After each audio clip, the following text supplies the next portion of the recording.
Greetings, Battle Brothers. It's me, Aurelia Tempris, Defender of the Golden Throne, and Servant to the Emperor of Mankind. Thank you for joining me on, mostly short notice. Mostly short notice. I apologize for that.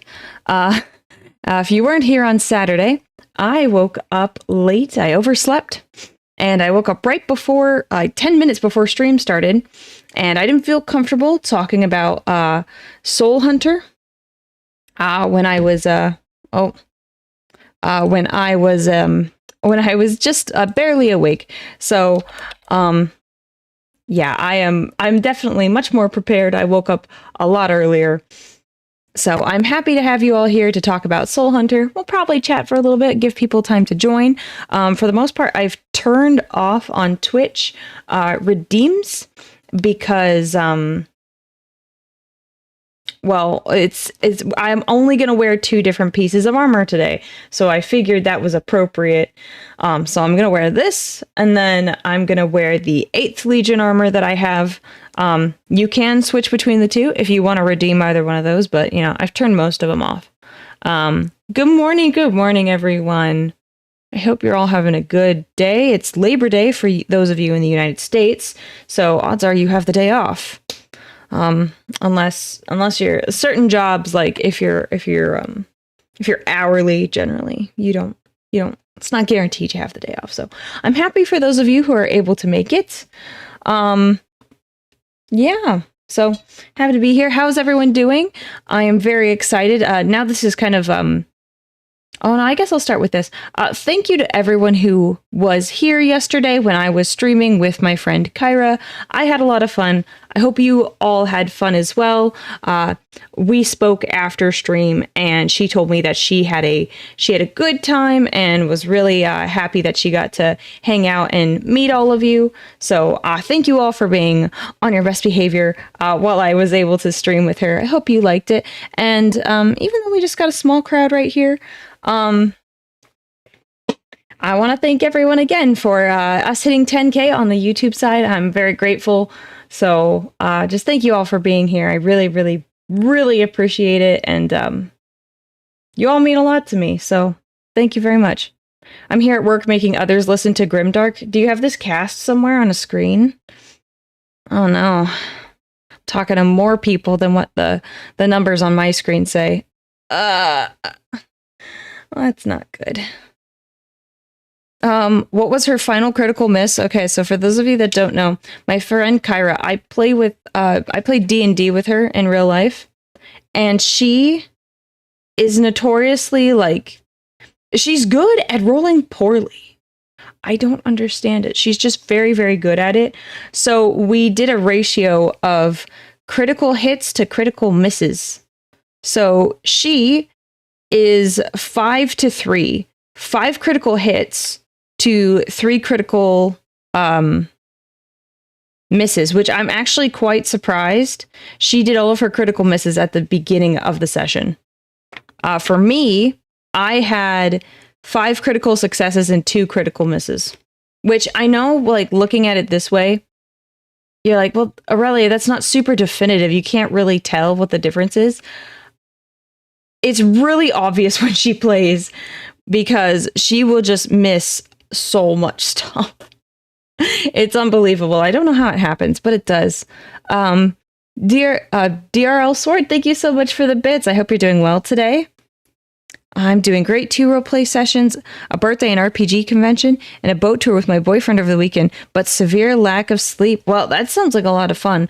I have been streaming for the most part, so not much in the way of personal time. So I think this will be a bit of a shorter stream today, just to kind of talk about Soul Hunter, to chill. I'm gonna turn my music on. There we go. Not loud in my ears, but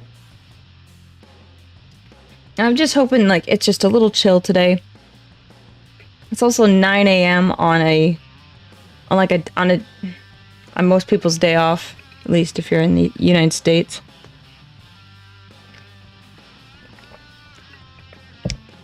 So, oh, I'm on a speaker? Well,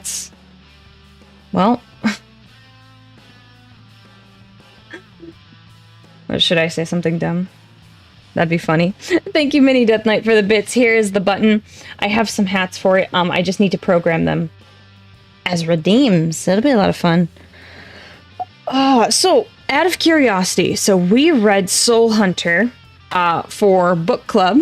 Who all was able to read it? I'm curious.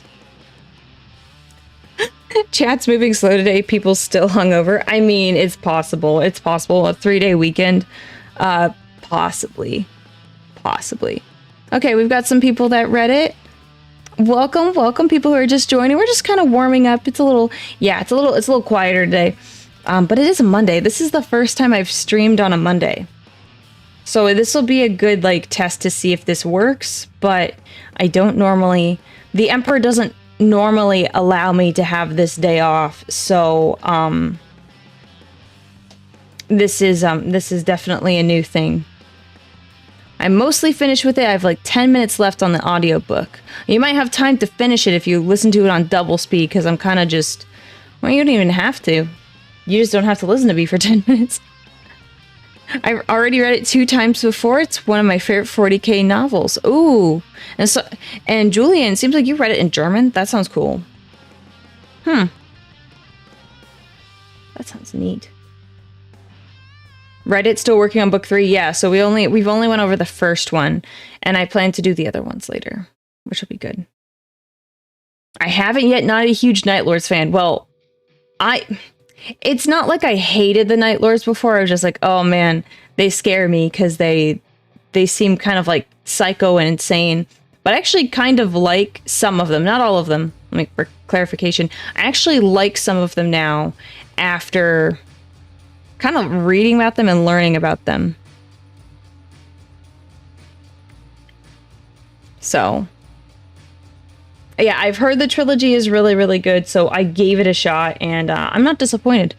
I'm not disappointed in it at all. I've enjoyed it. At least the first one.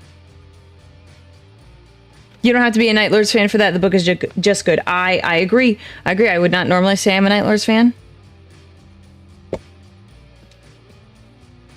Yeah, it's just solid writing. It's really, really good writing, so I'm grateful it got recommended.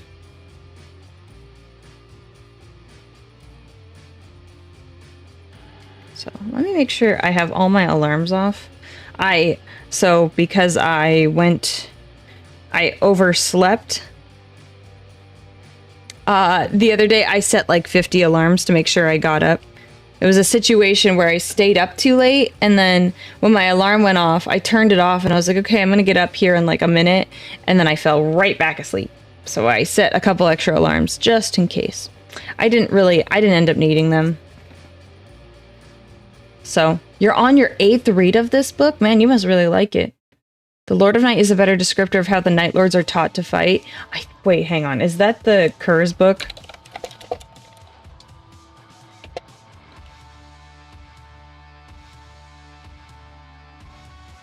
Oh, okay, got it. Lord of Night is, isn't that the one where the Inquisitor and the Night Lord are running around trying to get around each other? Oh my gosh. Yeah, I think I heard about that book. I heard the Conrad Kurz book is not good. That it doesn't keep with the lore of the Night Lords. So, we're big Night Lords fans? Okay, good. How did the family thing go? Oh yeah. The family thing is it was good. It wasn't anything crazy. It was just a inconvenient last minute thing, but it ended up being a good time. So, I mean, not like I was expecting it to be bad, but so here's what happened. I released my schedule, and then I kid you not, it was the same day or a day later that I got a call from one of my siblings, and sibling said, hey, we all want to hang out on Sunday evening and play some games. I was like, okay. Well, what time? Because I had already laid out the plans to stream with Kyra. I had we had Kyra and I had plans to stream for like several weeks at that point. Oh. Welcome, Snuggle a Muckle. Oh, for the raid. Whoa, we have 2 raids at the same time. Okay, all right, we are gonna manage this one. Snuggle a Muggle, thank you so much for the raid, and also Mula, for the raid as well. Welcome, raiders. I am going to try to read this chat. Welcome, both of you. I've never had a simultaneous raid before. What were the both of you up to? My name's Aurelia. I'm a Warhammer Vtuber, and we're talking about a book called Soul Hunter, but kind of right now we're just chilling and chatting. So, what were you all up to today? I hope you had a good time on your stream.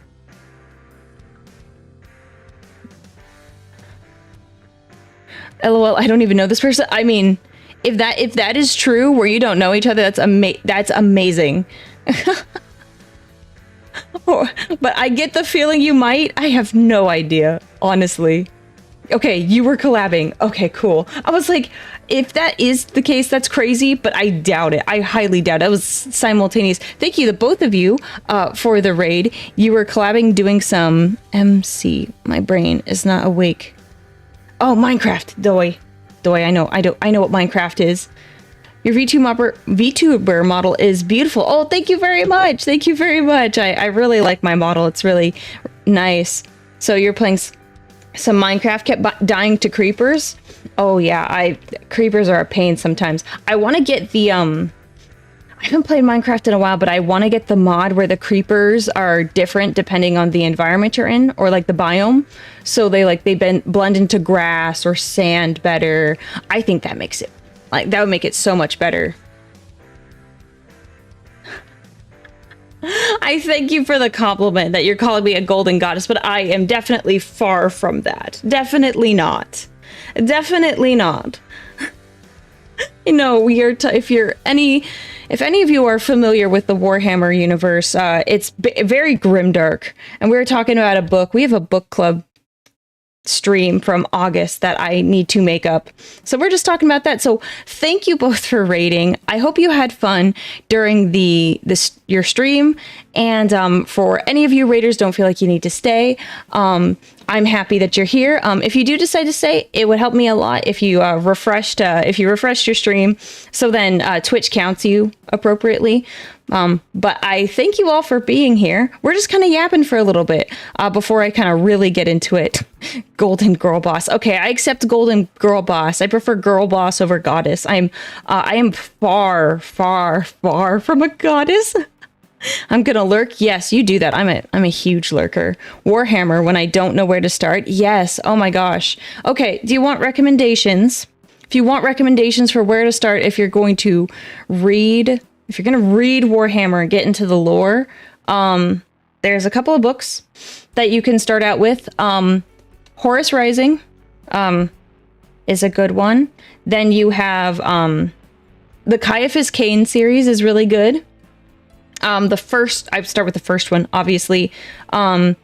There's oh, sorry. I'll slow down. I'm sorry. I talk a lot and I talk fast. 1 second. Take a sip of my water. So, all right, are you ready? Horus Rising. And then you have, I might type these out because these are hard to spell. Maybe I'll just have, so you have Horus Rising, Caiaphas Cain series. You have Gaunt's Ghosts. That's another series, and then there's a book called The Infinite and the Divine. I put them on the Twitch side because that's where the person was that asked. Those are all books that you do not need to know a ton about Warhammer lore to get started. So I recommend those as starting books. I don't have all like the names for the book titles, so I said some of those are like series, but Horus Rising is a book, and then Infinite Divine is its own standalone book. There's no second or third. There's no sequels or anything. So I should. I love listening to the audiobooks of Caiaphas Cain. I highly recommend those. Those are very, very, very good. I really enjoy the voice acting and the narration. So, yeah, there's a lot of different paths you can go, but like as like a kind of standard template, if you don't really know what you're into, it's kind of a safe bet. Ooh, are you multi-streaming? Yes. So I stream on YouTube and on Twitch. Yeah, so I have some YouTubers on the other side that will chat as well. Only thing I know is the towel because my friend brainwashed me into knowing about them. That's funny. If that's a legit joke, that's funny. Oh my gosh. I would say well, that makes sense for someone who likes the Tao, for your friend to brainwash you in that way. It's kind of funny. Thank you. I'll probably read these on a road trip in the near future. Yeah, I don't read the physical books. I listen to them through Audible, Amazon's Audible. I really, really enjoy it. It's really good. Yeah. So we also do a book club every month. So we haven't picked out a book for September. There is a poll up on my YouTube channel to vote for the book. So we haven't started that yet, but we will pretty soon. So yeah, it'll be nice. Sorry, I just shifted my chair. So yeah, if you have any other questions about Warhammer and where you should start, there's a lot of great options, even ones that I haven't mentioned, but those I think are like the most standard ones. So yeah. Oh, and thank you for all of you raiders who just followed me. I really, really appreciate it. I hope you all are doing well today and having a good time. Oh, wow. RNG Smiles, thank you so much for the gifted subs. Thank you very much. If you got a sub from RNG Smiles, make sure you give a huge, huge thank you. Really, really appreciate it. And thank you for joining the Legion. I don't think I've ever had like raiders, except from maybe one of my other VTuber friends, that have been so engaged in the messages.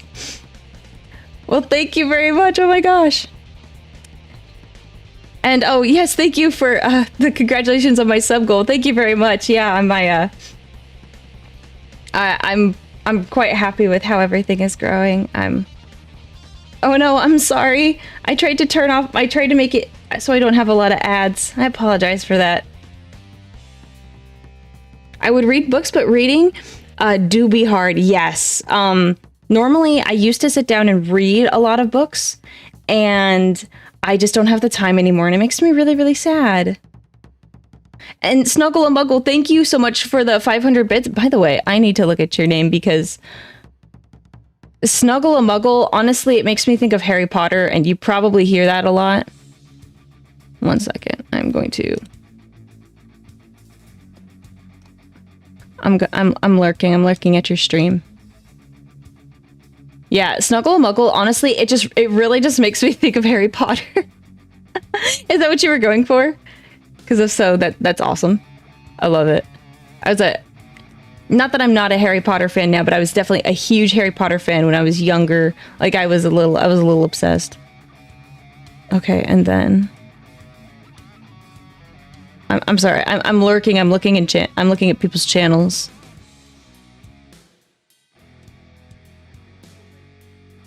Oh, I like both your models. They're very nice. So, yeah. Well, thank you all for joining, and thank you for the bits. I really appreciate it. I miss being able to read books more often. Yeah, kind of once you hit high school and university, it's you don't really have that luxury anymore, and it makes me sad. So I listen to audiobooks. So, yeah, that's my whole thing. I don't have any recommendations for Space Marine books, which is funny because my main army is Space Marines. It kind of depends on what Space Marine army you like, what faction you prefer. Because there's some good Blood Angels books, there's some good... I actually haven't read any Ultramarine books. But there are good books for different factions, but not as like a general thing. I would get in trouble for class for reading a book instead of paying attention. Yeah, I did that. I got in trouble for that too.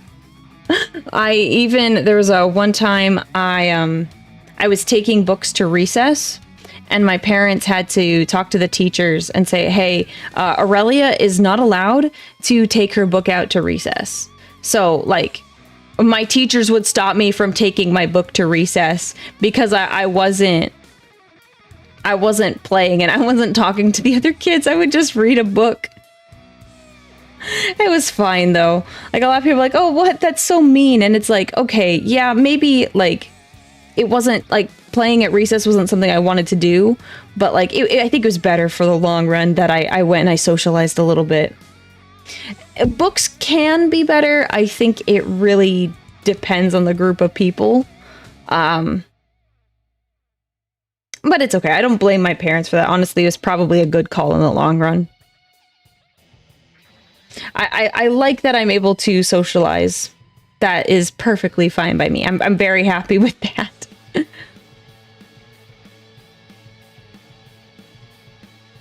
But yeah. So should we? My eyes will be the death of me, especially since my glasses are broken at the moment and words don't process in my mind. Oh, yeah. Yep. Yeah. My eyes aren't the best either, but that's okay. It's okay. So should we get started? I don't have a full-blown PowerPoint like I normally do, but today I figured it would just be good to go through everything and just kind of talk about what goes on in the book. It's going to be hard to give a summary of this book, because it's quite long. It's 13 hours on Audible. It's longer than some of the other ones. So, is this? Hang on. Okay, good. One second. I am going to... Oh my gosh. On the YouTube site, thank you, Dean. Oh. Traylor? I probably botched that. I'm so sorry, Dean. Thank you so much, Dean, for the gifted memberships. Congratulations to all of you that just joined the Legion. And make sure you say a huge thank you to Dean. Dean, thank you so much for being here. Appreciate you being here. Let me set up my just little screen that's going to have my... I gotta find it. It should be... this one. Okay. I'm setting up this little thing so we know what I'm talking about, because I'm not going to switch to another screen. Normally I have a PowerPoint that we go through, but in this case, it's going to be better just to have this up. There we go. There you go. That's what we got today, but I have notes, so it's not like we're getting out of here. Thousands of words is the goal. Yeah, it's a big book. It's a thick book. I actually don't know how many pages it is if I was to hold the physical copy in my hand. But yeah, you know. Okay, so as part of this, I've limited redeems because I'm going to wear Legion specific armor today. You can switch between this, like my current model, or you can switch between this. Those are the two options today. I normally hang out in the gold, but lately I've been fiddling with some redeems. I'm actually going to put this behind me. Okay, cool. That way it's not in front of me the whole time. So, the book is called Soul Hunter by Aaron Dembski-Bowden. Very, very good. This guy writes a lot of good stuff from what I've heard. Yes, Ave Dominus Nox. That is standard saying of the Night Lords. Yeah, I made this when I was originally going to make a PowerPoint. This was the title screen. It was going to look really, really cool. It was really, really cool. It just didn't work out. There's so much content to cover. I keep seeing the red button, and man, I've clicked it way too many times. Well, don't worry. I'm going to have a button very, very soon. The button very, very soon do some stuff. So it's not going to be just the button exists. So hydrate. Okay, I'll hydrate. I gotta, because I'm waking up, I need to get I need to get my voice warmed up. Oh, Moolah, thank you so much for joining. I really appreciate it. Yes, go to bed. Go take a nap or whatever you need to do. I completely understand.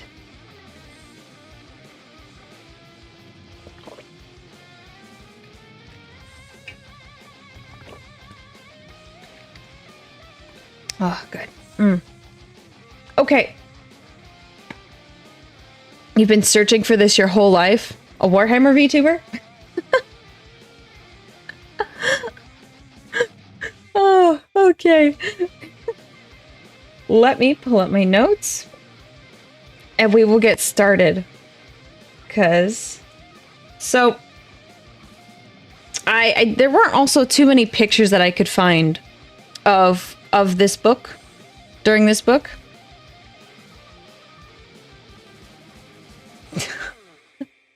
Nekozuki, thank you for the super chat. A summary of the book: losers who are rebels without a cause. Okay. There is some truth to that. There's some truth to that. They're figuring it out. They're figuring it out.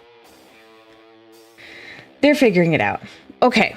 So, the entire premise of the novel centers around Talos, who is a former apothecary of the 10th, 10th company. He is very much a very lucky but also unlucky dude. He is referred to as the Prophet, and that is because he has insane visions of the future, but usually they're like painful and they heavily torment him. This is similar to his Primarch father, who he is modeled after. For those of you who are unfamiliar, Space Marines are, when they join a particular legion, they take young boys and they basically add what you call a gene seed to them to help make them stronger and to make them into the Space Marine that they are supposed to be. The gene seed comes from what they call a Primarch, which is like the leader of a particular legion. And this Primarch's name is Conrad Kurz. So generally that guy is he's not the best guy. For like the best way to describe Conrad Kurz, he suffered from very, very bad visions. And he kind of ran, and this is not completely accurate, he grew up on a world that was filled with crime, similar in the crime sense. And I've been told this isn't completely accurate, so, you know, take my words with a grain of salt. Gotham City, but it was an entire planet. So he essentially acted as the justice, and he did horrible things to people to stop them from committing crimes, because crime and corruption was rampant on the whole world.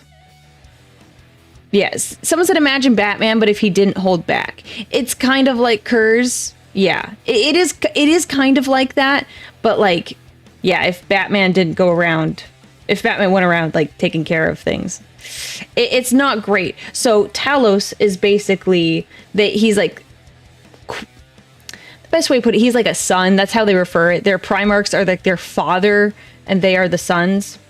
So his Primarch has died. He was killed a long time ago. So basically his group, the 10th Company, is like wandering around space trying to figure out what to do with themselves.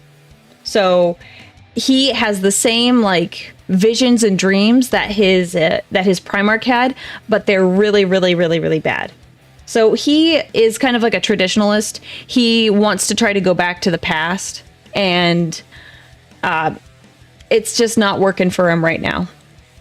Now, the other person that we're going to talk about here that's like kind of another main character is called the Exalted. He is the current captain of the 10th Company, so he is the boss of everything.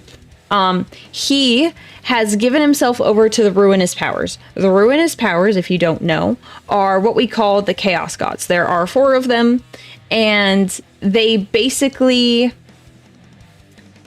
they are aspects of the negative emotions of humanity. That's essentially how they were born. It's a little more complicated than that. So he has decided that he wants to be more powerful. The Exalted wants to be more powerful and has decided to basically make a bargain with these entities and gets more power by doing their will and doing what they ask. Kind of like working with the devil, but like worse. Like all of them are Satan in like each in their own different way. It's like that. They have enemies with the Imperium of Mankind because they believe they were betrayed by the Emperor. So they are traitors to the, it's like Rome in space, but like super Rome. I apologize. There's a lot to go through. Just kind of a general thing for people who are new. So the Exalted does not like Talos. He sees that his legion should submit themselves to the ruinous powers so they can become stronger and more powerful, and that holding on to the past is something that will destroy them in the long run. But like when I say they don't like each other and they don't get along, they're not like fighting each other, but it's almost kind of like a politic game, but not really. They don't like each other, and like given the opportunity, they would fight each other, but they don't for the sake of the company. They fly around on a ship that is basically filled with like dark corridors, and if you're a regular human, you cannot see into like the darkness of this ship. It's pretty pitch black and kind of generally like a not super great place to be. So the Night Lords, Talos is one of the, how should I put it, nicer Night Lords. He does value human life, like regular human life, more than some of his other brothers. So he's on the nicer end, and he's still not a very good guy.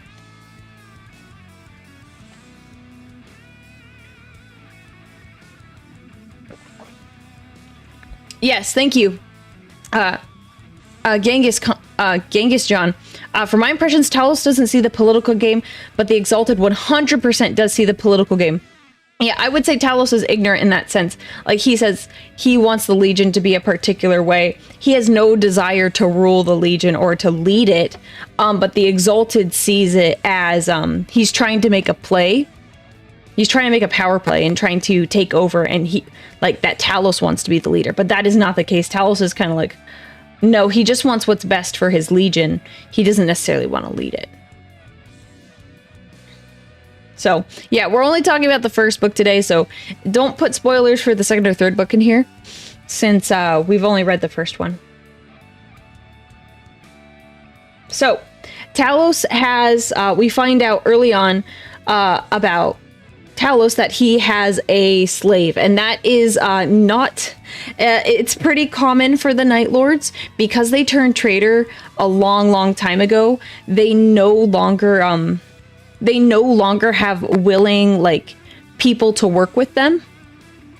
So they used to have thousands of people on their ships that would help them run everything, that would do tasks for them, repair, clean their armor, do so many different things. But over the years, because they've been drifting around in space for a long time, not drifting around, but they've been going around space for a long time, they haven't had the luxury of having weapons repaired, and slowly the servants have just died over time due to various different issues. However, so instead of having willing people to serve them, they on occasion have to capture people as slaves. It's not great. It's not great. But Talos has a slave called Septimus, and he was captured, but now he willingly serves the Night Lords. We kind of find out later that he has decided that if anyone in the Imperium found out about like, even if he went back to the Imperium and said, hey, I was forced to do this, I didn't want to, but they kidnapped me, he would only be he would only be killed as a result. They would still see him as a heretic, and they would still take him out as like a precaution. So, but an interesting side of Septimus, even though he is like a slave to Talos, you can tell he genuinely cares about him, and that he cares about his well-being. He was there at like the very beginning of the book. He is standing outside of Talos's room as Talos is having like an episode and having a vision that is like clearly messing with his head. He like stands there and like waits to make sure he's okay.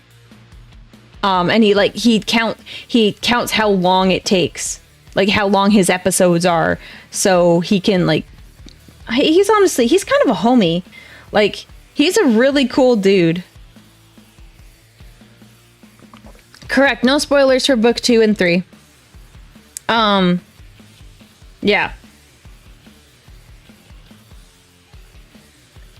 Yeah.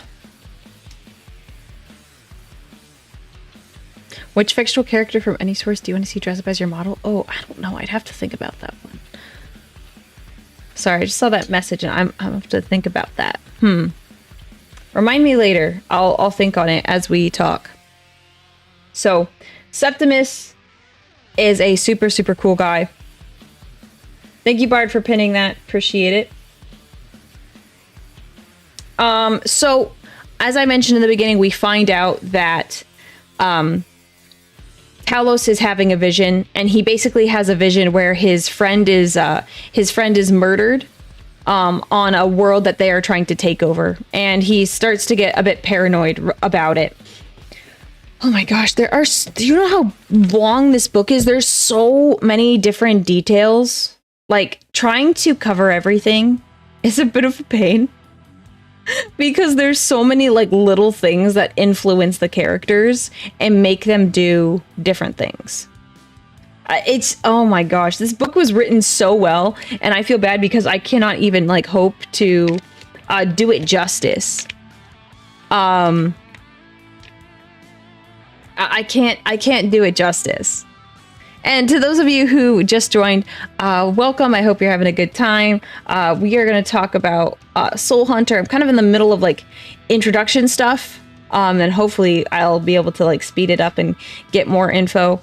But yeah, I'm doing well today. Just there's so much to cover in this book, so I appreciate you all for being patient with me. So Talos is conflicted. And the Exalted always likes to hear updates from Talos when he does have his visions, so he can act accordingly. But Talos kind of keeps it close to his chest because he doesn't want... Usually his dreams and his prophecies are taken as like fact, like they are going to happen, like it's a divination.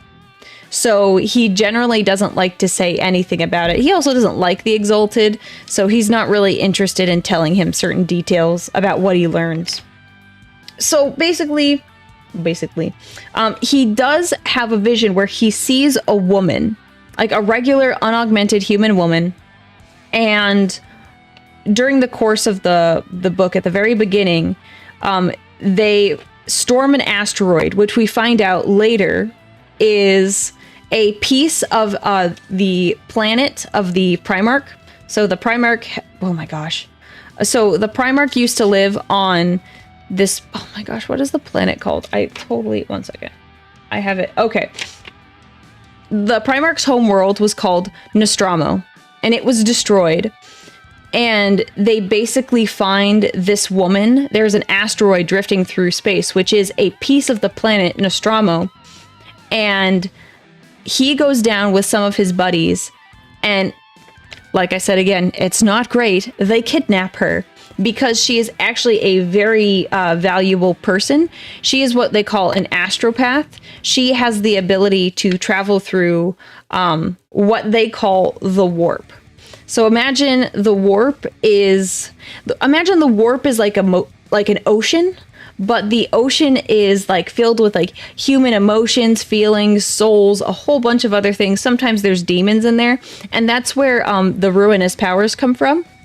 But it's a separate plane that you travel through to get to other places in space. So instead of light travel, imagine a really good example is Bricky. Bricky made this example in Minecraft.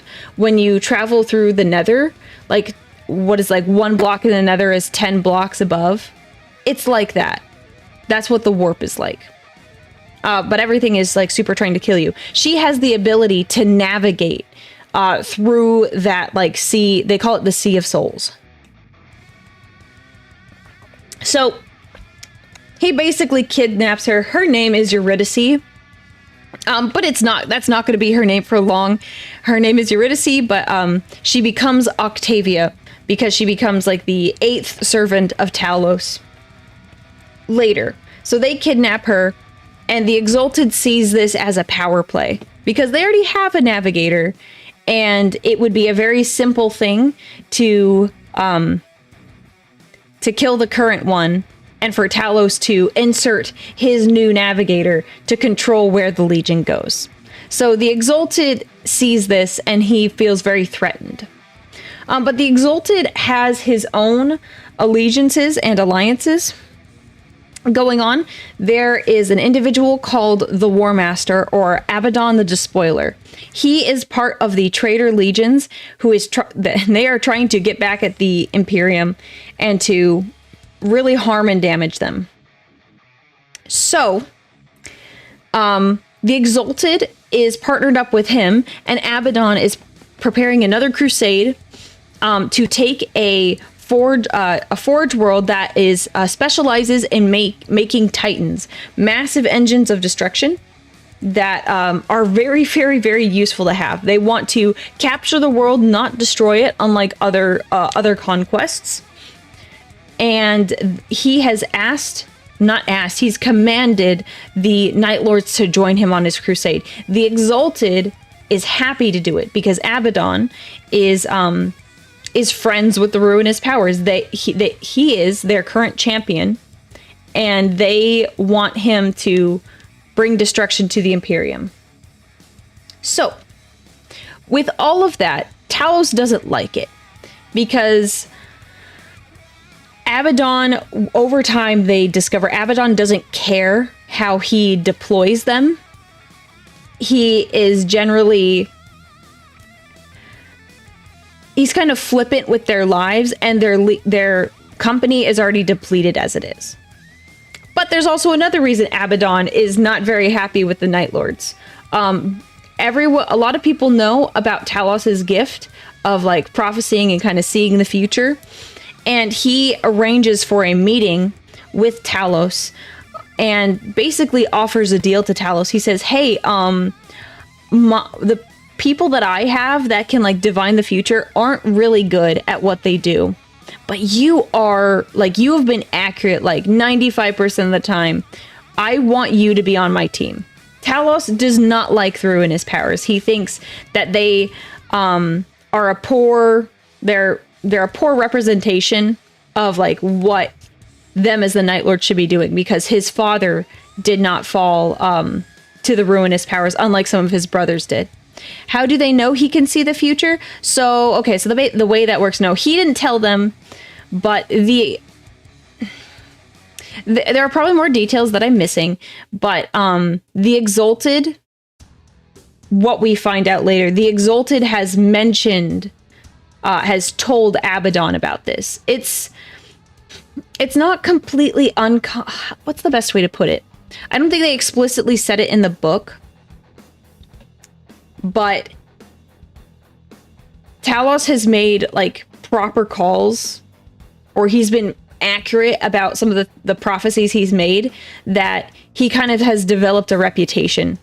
His nickname is the Prophet, so he's kind of developed a reputation over time. So that's kind of how people know, and also the Exalted told Abaddon as well. So Abaddon basically goes to him and says, hey, I want you on my team. And Talos is like, no, I don't. He doesn't go to say, I don't like you. But he's like, that's dumb. I'm not going to do that. That's not who I am. No, I'm not doing it. And then Abaddon's like, okay, well, think again. Basically knocks him out with, one of his orderlies knocks him out with magic, and Talos is put through an entire vision sequence where the Chaos Gods have been summoned, and they're talking to him and offering him power and treasures and things that, if they choose to side with him, that they will grant him. Yeah. Abaddon is a bad one. His title is Abaddon the Despoiler. I would say he's not a great guy. He's not a great guy.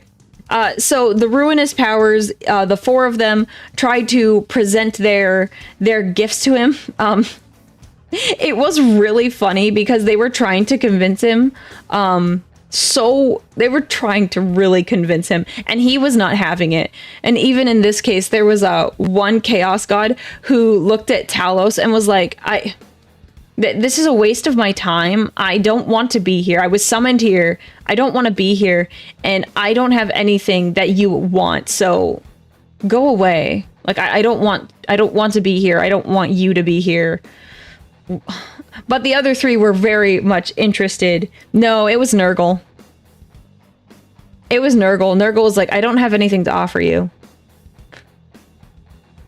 They just didn't vibe, I agree. They just didn't vibe, but it was really funny. So Talos basically eventually breaks out of this vision. And during this time, they are currently on a planet, like a prison planet. And we find out later that the Exalted knew that Abaddon wanted to recruit Talos and basically sent him to this planet to either be recruited by Abaddon or to die. Because, like we said before, the Exalted felt threatened by Talos. So, basically, Talos came down on a ship with some of his other brothers, but that's not super important. And he also came down with Septimus and Octavia. So while Septimus and Octavia are waiting for Talos, Abaddon and his men release the prisoners, which are like the worst of the worst. Like, think of like the worst like people that you would not want to meet in prison. It's those guys, like probably times 10. Those people get released to attack the ship that they are on and to basically take out Septimus and Octavia. And it was, oh, hang on, I gotta take that off. 1 second. We're gonna skip this song. Basically to take out Septimus and Octavia to hurt Talos. Because either Talos is going to die or he's going to side with Abaddon, and they aren't going to matter anymore. They don't care. So all of these inmates start attacking Septimus and Octavia, and they almost kill Septimus, and then they capture Octavia. When Talos breaks out of it, he runs back to the ship, patches up Septimus, and like you could tell he really feels bad for the guy. And then he goes back to save Octavia. And let me tell you, that scene where you cut to the perspectives of the prisoners who are like are hauling her away, and it's frankly terrifying when they're explaining like how the Night Lord is like going after them. Like he'll like fade into the darkness and then come up and just like get one of them. Oh my goodness. Yeah, he was pissed. Absolutely. It was kind of scary if you like thought about like this particular event happening to you. Not a good time. It's not a good time. Yes, an important fact, before becoming a traitor, Talos was a medic. Yeah. They call it an apothecary, but he was a medic, so he was able to patch him up to the best of his abilities. Septimus had to get surgery later and he survived, but whoo, not good. I listened to this book on the audiobook. I did the audiobook version. But yeah, it was very much a kind of a scary moment. He saves Octavia. Everything is good. And this is actually a turning point for Octavia, because up until this point, she's been kind of like, I hate you. I don't want to be here. You all are traitors. Like, I don't trust you. I'm never going to serve you. You all are awful. And she's basically saying this to Septimus, and Septimus kind of lays it out. He says, look, it's too late for you, because at this point, you are a slave. And even if you escaped and you went back to the Imperium, they're going to kill you. They are not going to care. And at least Talos is nice and he will protect you. But that's all you can really do. You do not have any other options. Either you live here or you die. Essentially. So this was kind of a turning point for her, because after Talos saves her, she kind of accepts that fact. And she's like, well, I want to keep living, so I guess I'm just gonna have to serve them. Yeah, no, it is kind of, but hang on. Let me make sure I have this right.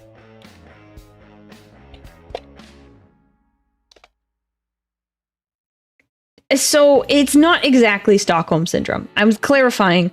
Stockholm Syndrome describes the psychological condition of a victim who identifies with and empathizes with their captor or abuser of their goals. Maybe Septimus, but less Octavia. Like, she's still not happy about it, but she's kind of like, I want to stay alive.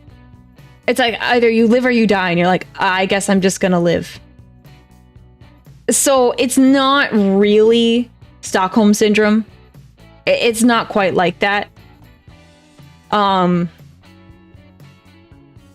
We find out later that her, and not that this like wipes away anything that the Night Lords have done, but she does have a cushier job. She does have more like benefits and stuff than like a regular servant would or slave would on this ship. So her life is not great, but it's not like super horrible like it could be.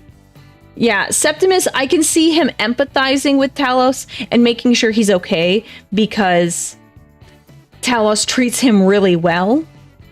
Like, he's called a slave, but I think in this case he's more of like a servant, but technically you're a slave if you're a servant held against your will. So like there's that. But I think if you gave Septimus the choice, like, you could like leave Talos' service, or you could stay. I think he'd probably stay. Yeah. And being a navigator for a Night Lord ship is prestigious. Yeah, they're very, very important. So it's not like she has a horrible life.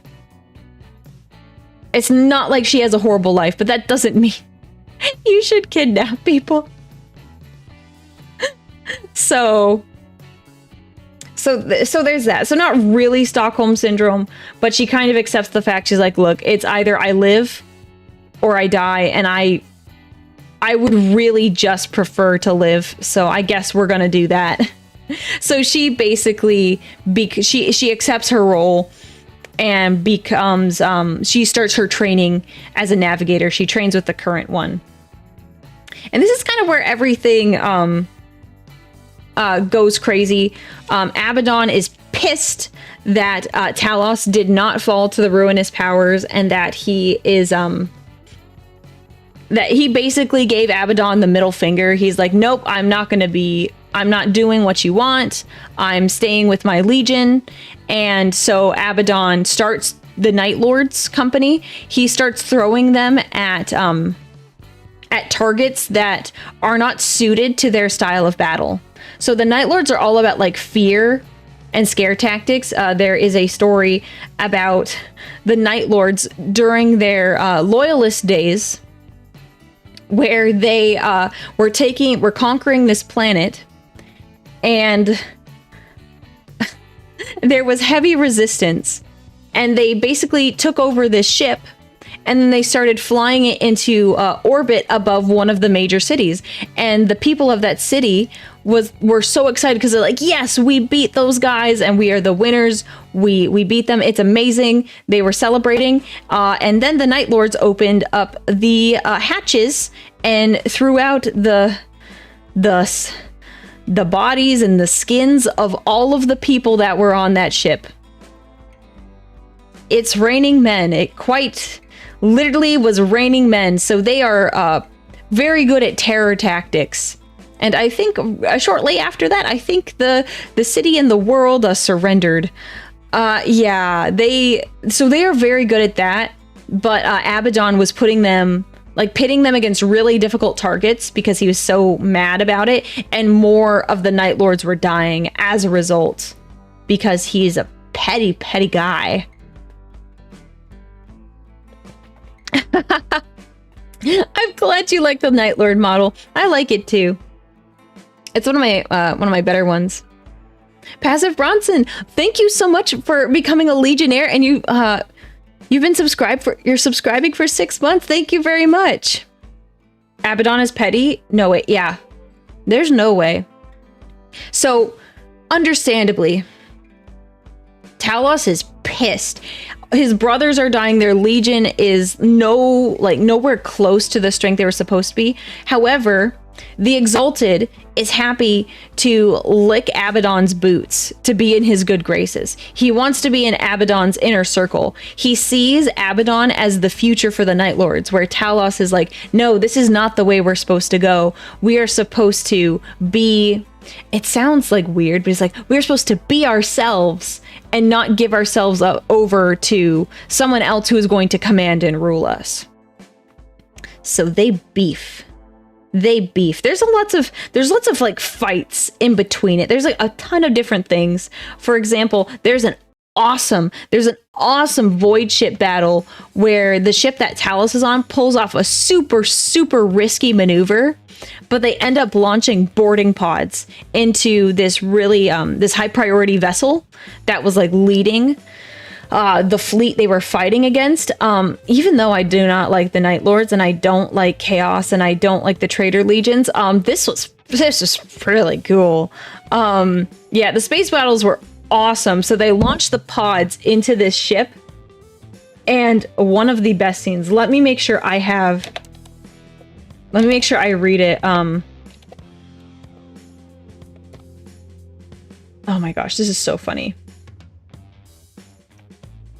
Okay, so this is one of the shush. I want to tell. Let me tell the story. Shh. I want to tell the story. I want to tell the story.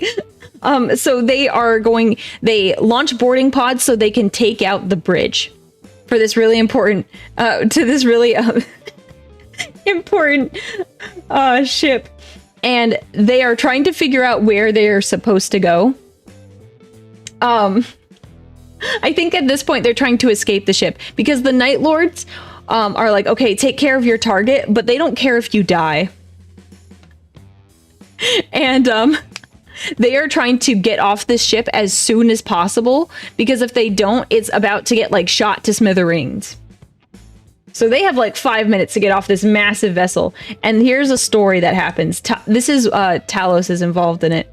So they need to find, they're trying to flee from this giant ship, and they are looking for the gunnery deck where their boarding pod was originally like launched into. So they're trying to get to it to escape.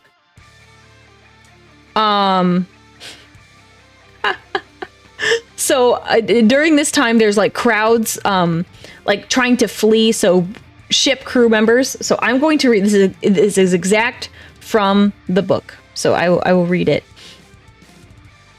So they're looking for the gunnery deck. The gunnery deck must be in pieces by now. These mortals are coming from here. How do you know? Uniforms, Zarl, Talos replied. Zarl, always one to need the proof of his own eyes, grabbed another human attempting to flee past. The man's uniform looked like every other, white and generic. What was Talos talking about? He lifted the struggling man off the ground by his greasy hair, holding the officer's yelling face as close to his blood-stained faceplate. Through the Vox speakers in the helm's snarling mouth grill, Zarl's voice came out at an insane volume. Tell me where you are stationed. Is it the gunnery deck? the gunnery deck. The officer, quite deaf now, hurriedly drew a pistol and shaking hands and fired it point blank into Zarl's face. The small slug pinged against the ceramite, knocking Zarl's head back a little before ricocheting with a wet crack back into the man's own forehead. Zarl took one look at the deep red groove in the man's skull and dropped the corpse, swearing in Nostraman. He could hear that bastard Syrian laughing over the Vox.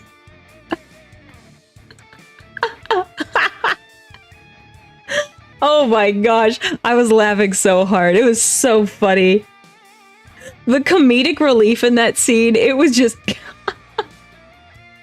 10 out of 10, 10 out of 10. Yes, I agree. It was so funny. Like, even though it's like, bro, a guy died. A man freaking died, chat.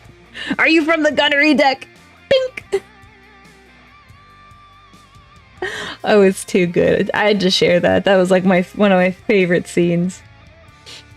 Oh my goodness. Good dark comedy, I agree. Sorry, I have to drink a lot of water. I'm a lot of talking today. A lot of like focused talking. Which is different from when I'm just yapping. Okay. Okay. Back to my notes. Yeah, stay hydrated, chat. Highly recommend. Oh, okay. That is just one of the funny scenes. They get off, they escape, and they have a good time. Well, they don't have a good time, but they do escape. That was just a really, really funny scene. I immensely enjoyed it. Very, very funny. So another example of like a fight that was not really good for the Night Lords, which this was also a very cool fight. I couldn't go into all the details because I made the mistake of reading this book at the very beginning of August. Like I finished it like August 2nd. So some of the details are a little bit fuzzy for me. One of the other things that they fought when you are going against a Forge World, you are fighting Mechanicus. And Mechanicus, they're men with mostly like augmetics. So they try to limit human emotions. So using an army that specializes in fear tactics, it doesn't really work out very well. They do like toasters. So they are pitted against Mechanicus instead of like regular like line troops, regular like guardsmen, and they're kind of frustrated about that because they can't be as effective as they can be. So there is a whole scene, and it's really cool. I recommend you like look into it. But it is a small, let's see, there's only like 7 guys. In the end, it was like at most 12. Some of them died. But basically this one, they call them claws, but it's like, what did they call the claws? It's, so the company is like a section of the Legion, and then I forget, they call them claws. So it's like they have first claw, second claw, third claw. They're like little tiny command units. I can't think of what it's called. Squads, thank you. My brain was, I'm not having it. It's like, oh, it's a squad, but what? They call them claws. So basically 2 squads were up against a Mechanicus Titan. It was a super, super cool fight because they were quite clever when they were fighting it. The use of their tank, their Land Raider tank thing. I'm not very familiar with all of the different vehicles. But they were, it was a very cool fight, but it goes to show that, like, let's see, there's 2 squads. One squad saved the other. So Talos' squad saved, so first squad saved 7th squad. And, like, 7th squad was, like, essentially wiped out, with the exception of, like, 2 guys. 2 or 3 guys. And there was, like, 9 of them to begin with. Yeah. Not very good. Yeah, using fear tactics against Mechanicus is trying to jump scare a computer. Exactly. There's no feeling, there's not really any fear, there's not too much emotion. So that was just another example because Abaddon was just throwing away their lives because he doesn't care about them. He doesn't care about the Night Lords, and the Exalted just wanted to, like, you know, he wanted to be a butt kisser and was like, yeah, I'll do whatever you want. I just want to be in your good graces and all that stuff. So he just let his brothers die just so Abaddon could have his dumb crusade. It's a dumb crusade. So, yeah. So that's another example. And this is where the tipping point is for Talos. Talos is like, okay, I've had enough. We have dealt with too much of your crap, and I don't like you. So I am going to do this awesome thing. So we discover that the Exalted, he is the captain of 10th Company.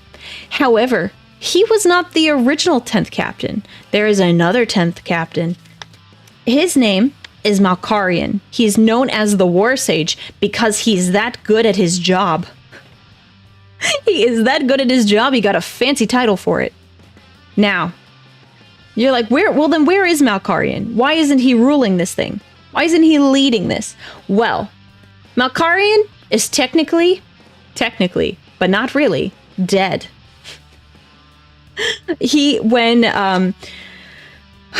the Horus Heresy, when the Night Lords were fighting, they were sieging Terra, which is basically Earth.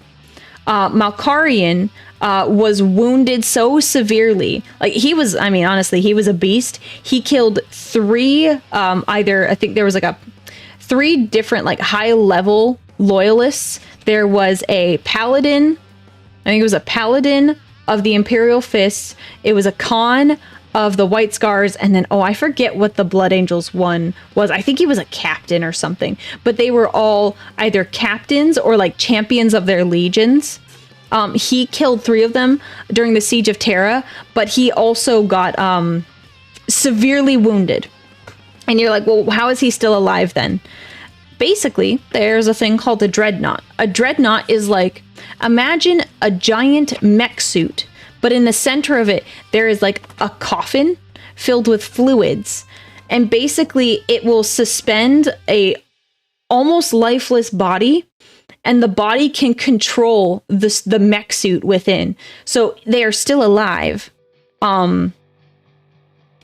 without so they're still alive, but like on the verge of death. Their body is on the verge of death, but they can still fight.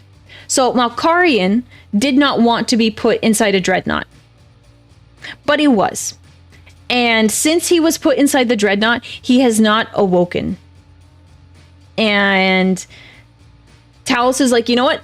The Exalted, I am sick and tired of your crap. I want someone who will lead us. And you are not that guy. And the Exalted is like, oh yeah, well, is it going to be you? And Talos is like, no, it's going to be Malkarian. And the Exalted is like, he's not going to wake up. Like, they've tried to wake him up in the past, and he's like, he's not going to wake up. And Talos is like, yeah, I bet he is. Okay, I'm going to go do it. So, like, what are you going to do about it, man? What are you going to do? So they begin the process to wake Malkarian up. And the Exalted doesn't like this. So towards the end of the ritual to wake Malkarian up, he decides to send one of his, anyway, I guess you could say bodyguards, but he's, I think he's a Terminator. He's like, look, we need to stop this ritual. We do not want Malkarian awake. And so he sends one of his dudes, one of the more unstable dudes, if we're being perfectly honest, to stop the ritual. Talos has men guarding the ritual. And when he comes in, a fight breaks out. They are almost done with the ritual, and a fight breaks out. Everyone's fighting, and at the very end, it looks like the Terminator is going to win. And it's like, no, like, he's gonna win, and they're not gonna be able to wake up Malkarian. And right when he is about to, like, start to kill the Talos's guys. Oh gosh, this scene, I've never cheered so loudly for a traitor before, but it was the best scene ever. Oh gosh. Let me see if there, I want to read it to you because it was so good. I was screaming. I was so excited. It was so funny. Okay, oh, yes, do we have... Wait, hang on. Hang on. I should have pulled this up earlier, but I want to read it directly to you.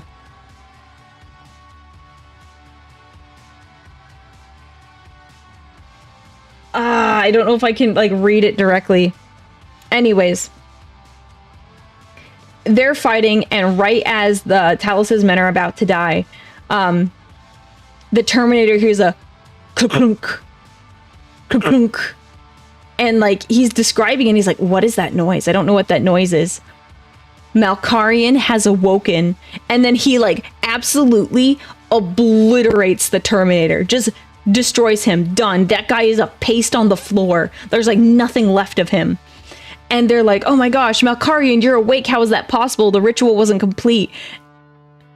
And he wakes up and he says, "I heard bolter fire." And it's so funny because there's the Exalted shot himself in the foot. I think that if the Exalted hadn't sent his Terminator to go and stop the ritual and like cause a big scene and fight, there's a chance Malkarian would not have even awoken. And it's, oh my gosh, I was like so excited because I like some of the characters. I like Syrian. He's the friend that Talos saw die in his vision.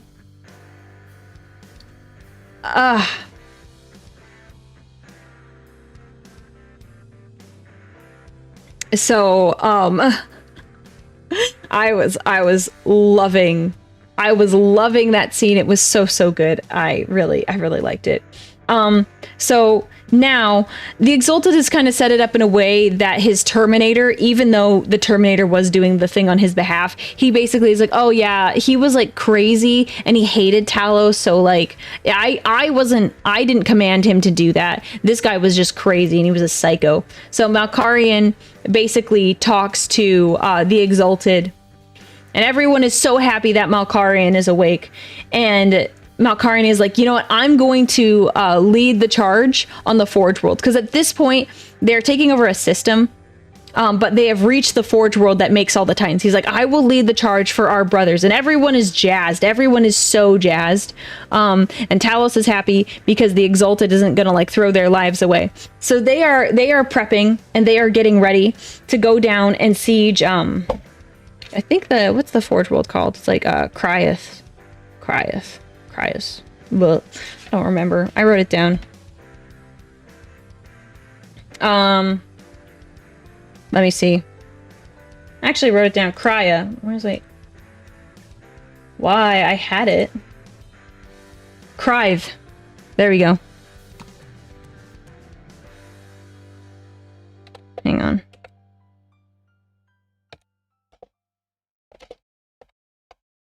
Let me make sure I have this right.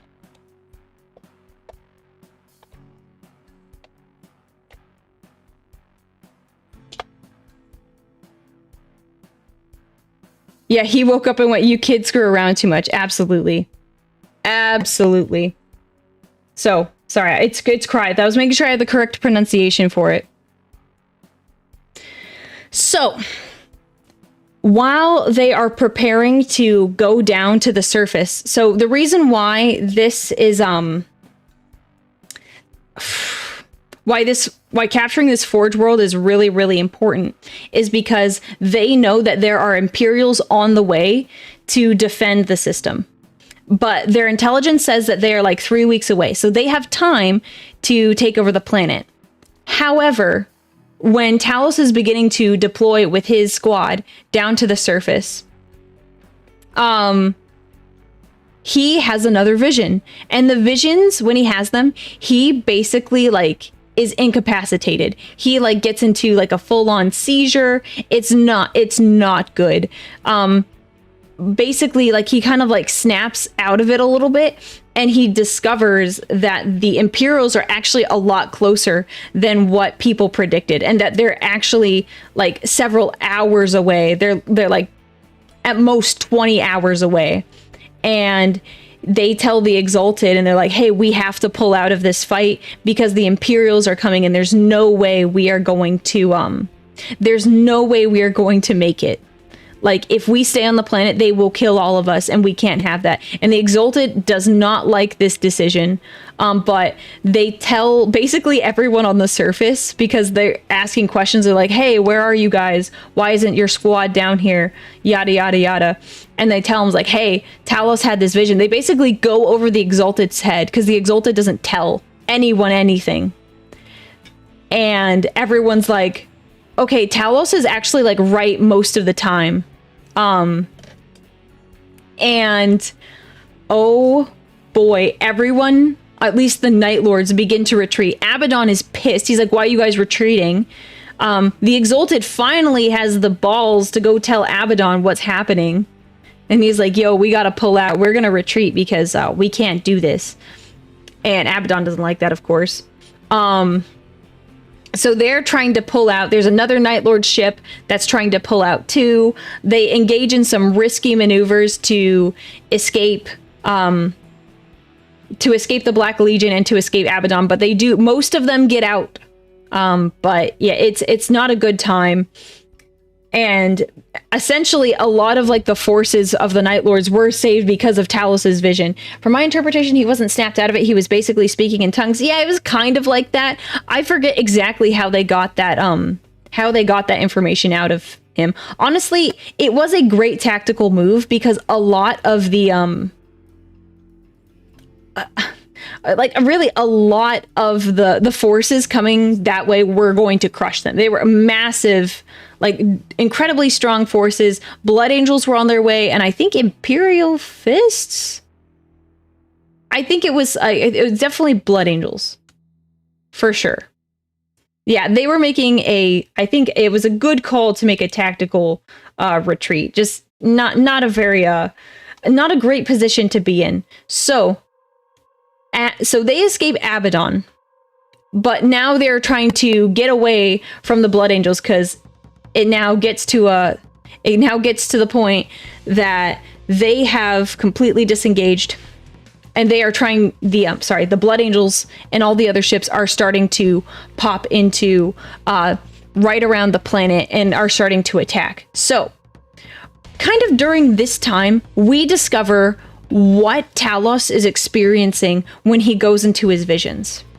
We are brought into a flashback of the night before Conrad Kurz is killed, and he basically has predicted his death, and he said, hey, there's going to be an assassin from the Imperium that's going to come, and she is going to kill me. He's like, I can tell you everything about her, and you guys have to let it happen, because I am vindicated in my death.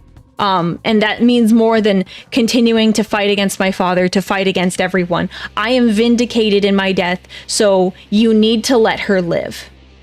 And we know this from earlier, and I failed to mention it. Talos is called the Soul Hunter. It was a name given to him by Conrad Kurz. He has the symbol of, it's like a rune, like a Nostroman rune on his helmet that gives him that title.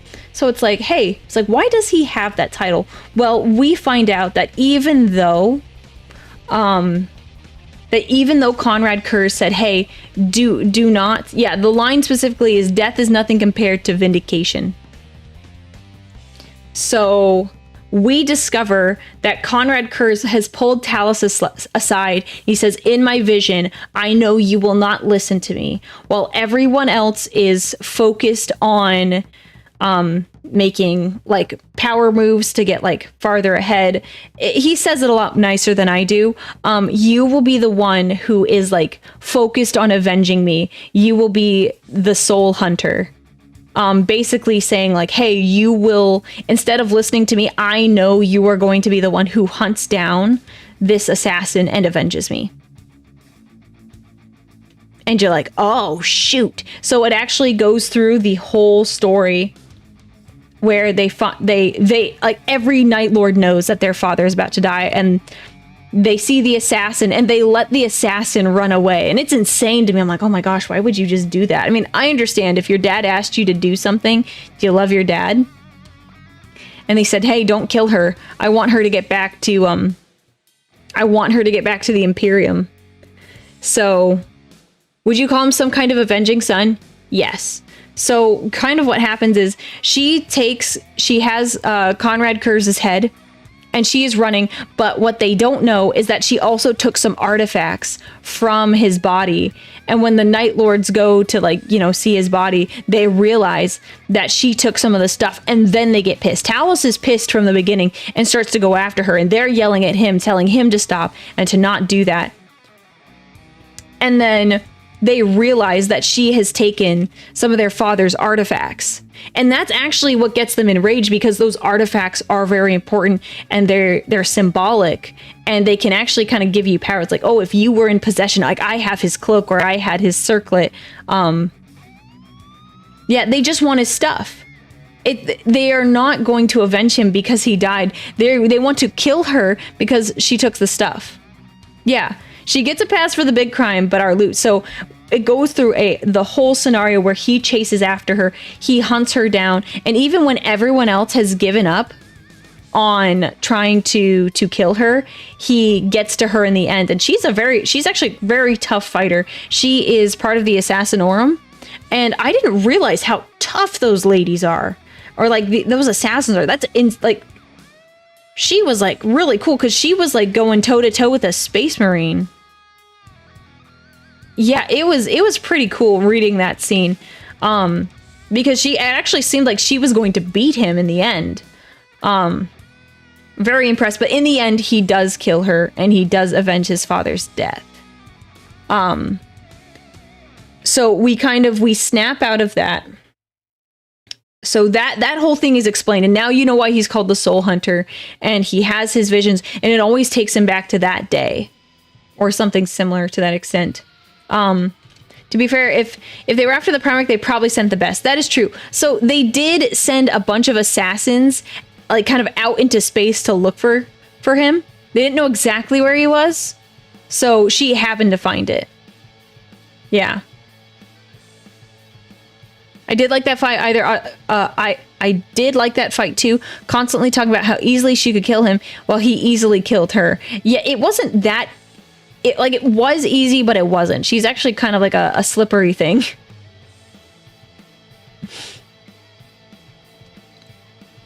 So we discover all of that information, and we're like, oh, well, that's a huge deal. So Talos is still on the ship. They are trying to escape the Blood Angels. While they are trying to escape, the Blood Angels send boarding pods to try to take out the Night Lords. The Night Lords do as Night Lords do. They do ambushing and jump scares, and they take out a bunch of the Blood Angels. But what we also discover, which was also amazing, is that the Blood Angels launched a dreadnought into the ship to take out the Night Lords. And we discover, which was like the coolest thing ever. I do not remember his name, unfortunately, of the Blood Angel, but the Blood Angel that is in the dreadnought, he is the same individual that Malkarian killed on Terra. So Malkarian killed a Blood Angel captain on Terra. I forget what his title is, but apparently he didn't kill him. He like brought him really close to death. So they turned him into a dreadnought. So it was a dreadnought to dreadnought fight, which was awesome. It was so good. It was a rematch. It was so cool. I loved it so much because they were like both looking at each other and was like, oh, we fought before, and now they're fighting again, when they are like, you know, now they're equally matched last time, but even more so because they're dreadnoughts. They both like, yeah, it was a great fight. They fight each other. It was so sick. Malkarian takes out, you have to read it. You have to read that whole section. It was really good. Malkarian takes out the Blood Angel's dreadnought, At the same time, he suffers critical damage.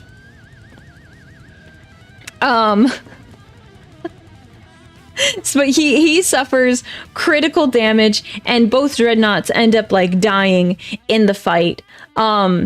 Which was like really sad. Everyone kind of like is sad about that because Malkarian was the coolest guy, and they were talking about do we revive him? Do we put him back in a dreadnought? And they're like, actually, no, just let him rest. He wanted to rest last time. Just let the man sleep. Just let the man sleep. So both of them die.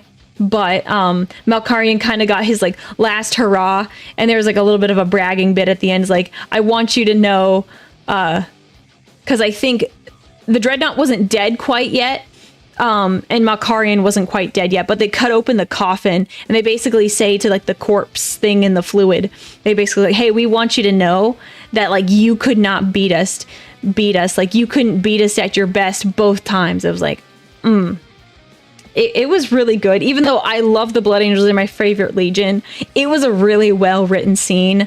I was like, oh, this is too good. Even though I'm upset that Blood Angels died, it was well done. It was really, really well done. Very happy to read that. So they let Malkarian go, and basically, there's more details that I could get into, but basically everything kind of ends on a note of like suspense. There is something else that happens on the ship that gives you the impression that like, hey, even though like the Night Lords are doing well right now, things are not good. It's not great.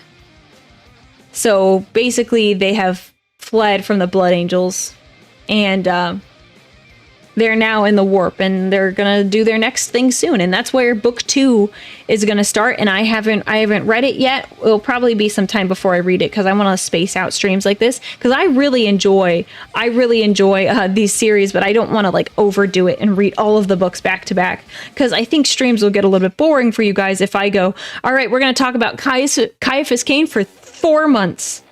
You don't want to talk about Caiaphas Cain for 4 months. Overall, a very, very good series. Well, not series, just book, because I haven't read the series yet. But overall, I really enjoyed this book. Very well written. I give it my highest recommendations. It was good. I think I've already talked about like my favorite parts, which was, are you from the gunnery deck? Are you from the gunnery deck? I think that was my favorite part of the entire book, but I also did like the dreadnought to dreadnought fight. Oh my gosh. I was very much engaged. I was super engaged. So, did anyone else have any other favorite parts from the book that they liked or they wanted to talk about? Because if you bring it up, I could probably talk about it. I apologize that I wasn't able to cover everything in this book. It is so large. It was such a large book, so many different details. There's stuff that I didn't cover for sure. Like there's like just little smaller things that don't really matter in the grand scheme of things. They might mean more in the next couple books, but I will cover those if that is the case. So, Night Lord Tempris, excellent choice. Thank you very much. I had to. If we're talking about Night Lords, I'm gonna wear Night Lord's armor. Septimus and Octavia in the prison was cool. Yeah, Septimus really put up a fight. I felt bad for that guy. He had to get augmetics. He got messed up so bad. I love the void ship stuff with the Exalted. Oh yeah, so the Exalted is really well known for his void ship battles. He's like really tactically minded on that topic, and the stunts he pulled, awesome. I mean, I didn't like the Exalted. I don't like him. But I really liked how they explained his strategy and his like battle tactics.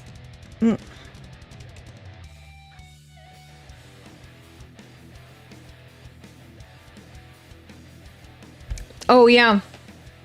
So yeah, the writer does emphasize how much the Night Lord Legion is struggling. I mentioned that they've like run out of like willing people to like serve them.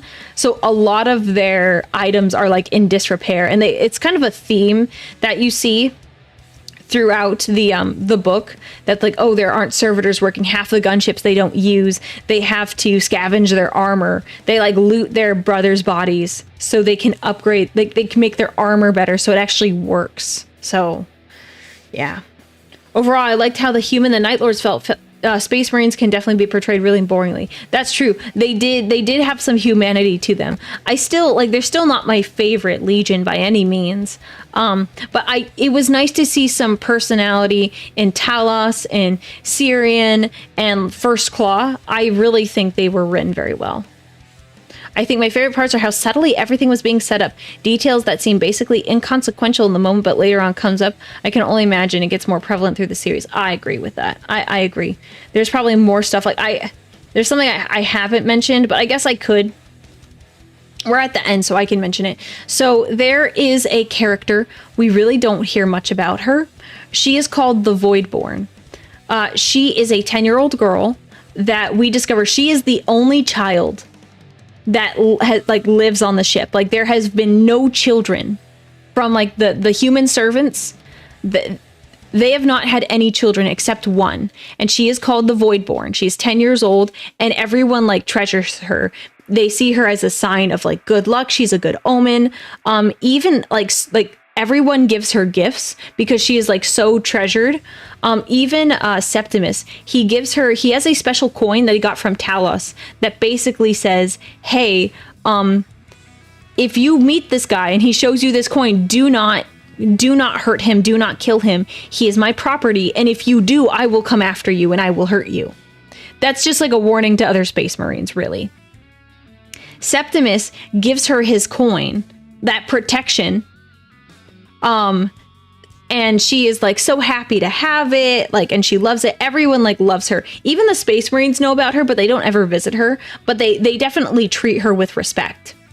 So we discover at the end of the book, when the Blood Angels were boarding the ship, the Night Lord ship, that they came through. They happened to be in some of the servant decks, and they did not care, and they were killing some of the servants, and she was in the line of fire, and she was killed in the raid. And at the very end of the book, and this is kind of like the ominous note it kind of ends on, the father of the Voidborn is like crying, he's sobbing, and he basically like screams. He's like, can't you see it? This ship is cursed. It like honestly kind of gave me like chills thinking about it. He's like, we are all doomed. This ship is cursed. Like there's like no hope for any of us. Whew. So that is, I think, something that will come up in future books.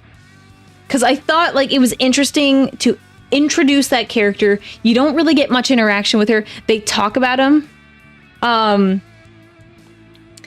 I think it'll get brought up later. Don't say anything now, because it might, and I don't want to spoil it for myself, but I really think that's going to be part of like a theme later, where things are going to start going badly. Like, so, like she could have been like literally their good luck charm. So, also just like devastating for the parents in general. Imagine like you live on this ship and it's horrible, but you only have like one bright spot in your life, in your child, and then she dies like a horrible death. Yeah, she got cut in half. It was pretty brutal. So it's not like, oh, like it was like a bullet. No, she's like in pieces. It's not good. So like, yeah, that is just absolutely like heartbreaking. Yeah, she was the concept of hope for the mortals on the vessel. Yes, and I think it is going to go beyond, like, just even though, like, the servants and the mortals had hope, I think that's going to, like, spread into the Space Marines as well. So, I just feel bad. Because that little child was innocent.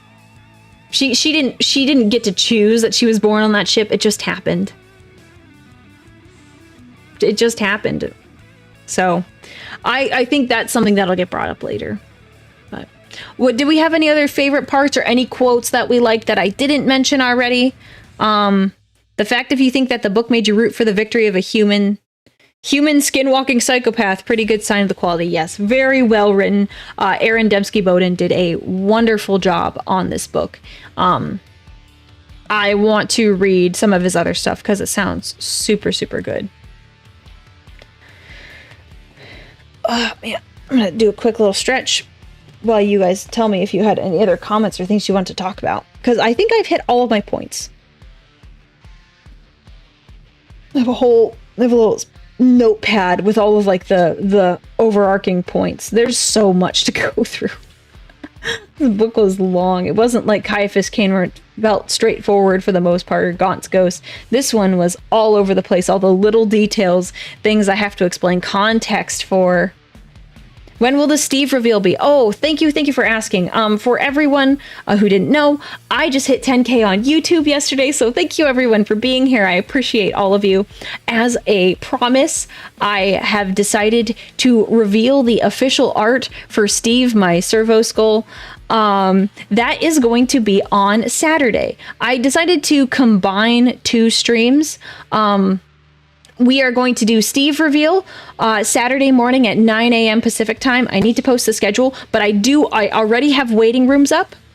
So on YouTube, there are already waiting rooms. If you want to see when like tentatively some streams will be, I need to decide. I need to talk to people whether I'm doing a stream Wednesday or Thursday. I have to work out a little kink, but I have a stream Friday, Saturday, and Sunday. So those are like guaranteed, but whether or not I do Wednesday or Thursday is still up in the air. We are going to reveal the special Steve, and I'm going to give you some Steve lore. I didn't tell you I was going to do that, but we're going to have some Steve lore. I'm going to reveal Steve. We will have a new Steve emote. And also on Saturday, I'm going to be talking about the sword lore. We had a sword lore competition. I guess I'll move and I will show you. 1 second. You can't, here, we'll change it back to me. I have this sword, and basically I challenged all of you, if you were interested, to write some lore about my sword. How did I get it? Where is it from? All of that information. That is that contest is closed now, but I'm going to be reacting and reading all of your submissions on stream on Saturday. So prepare for a fun and long stream where I read everything. What kind of sword is it? It's just kind of a sword right now, but that's kind of what we were trying to, we were just trying to go over, like, what is interesting. Like, what do you think would be good? So sword lore react, and the person who has the best lore that they have submitted will be like my official lore. So if it is, hey, Sanguinius gave it to me, or the Emperor gave it to me, or some blood raven popped out of the floors and said, here you go, have this. Whichever one I like the best is the one I'll pick, and that will be my official canon. So unfortunately, it is already closed. We had it open for about 3 to 4 weeks, but I'm going to read everything, and it's going to be a lot of fun. And if you want to come, you can also just come for Steve. Steve is the best.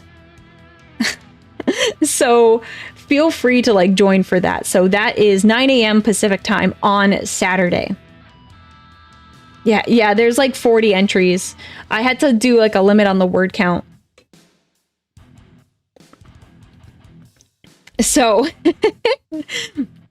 yeah, that's on Saturday. So in the meantime, I will be preparing to set up a Steve PowerPoint so you all can learn about him.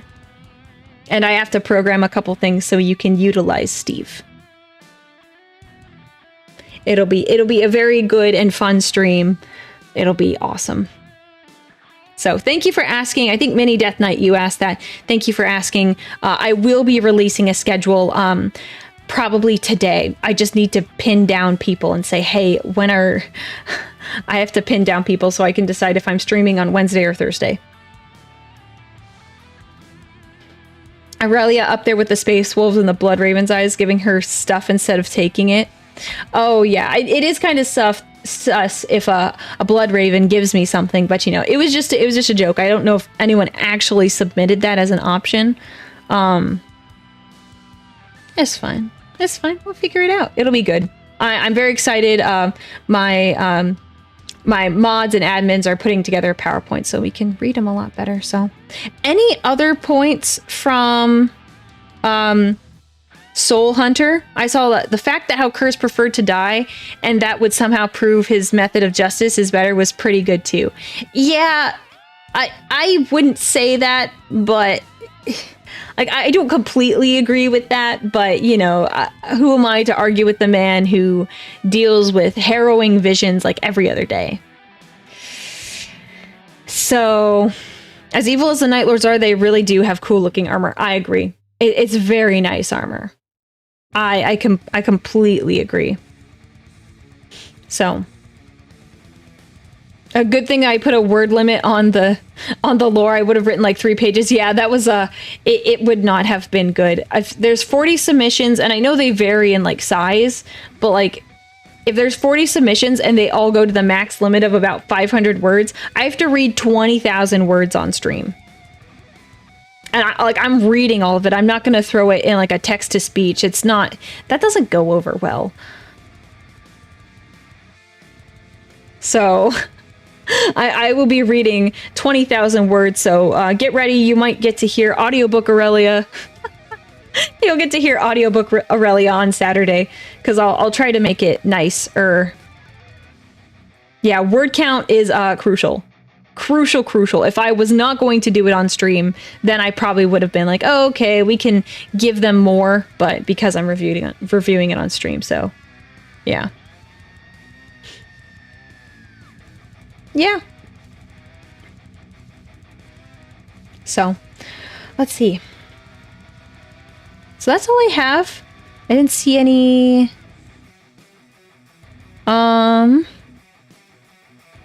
I didn't see any other notes about Soul Hunter staying halfway to 40k. What do you mean?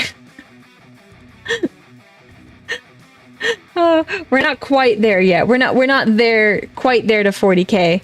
Not halfway yet. Cody Bob, thank you for becoming an aspirant and joining the Legion. I hope you're having a good day today. Any future return of Kyra? For those of you who don't know, Kyra is my friend. We streamed together yesterday. We had a lot of fun. I don't know. It's kind of really going to be dependent on schedules. And if she is interested in coming back, we spoke afterwards and we had a really good time. So we'll see. We might do something different. Maybe we won't do Baldur's Gate. We'll do something more like maybe in like an interview sense or something different. We'll see. It kind of depends on what she's interested in doing. I definitely don't want to push her into something she doesn't want to do. She is interested in streaming, but she's not quite sure yet. Sorry to spam. The Mechanicus guy was interesting. Oh yeah, no, he was cool. He was cool. Thank you for the super chat, Nico Zuki. Yeah, I do agree. He was kind of cool. He was cool. I did like him. 20k words halfway to 40k. I was like, my first thought was like, followers? What? That doesn't make sense. No, 20k words. Yes. Yeah.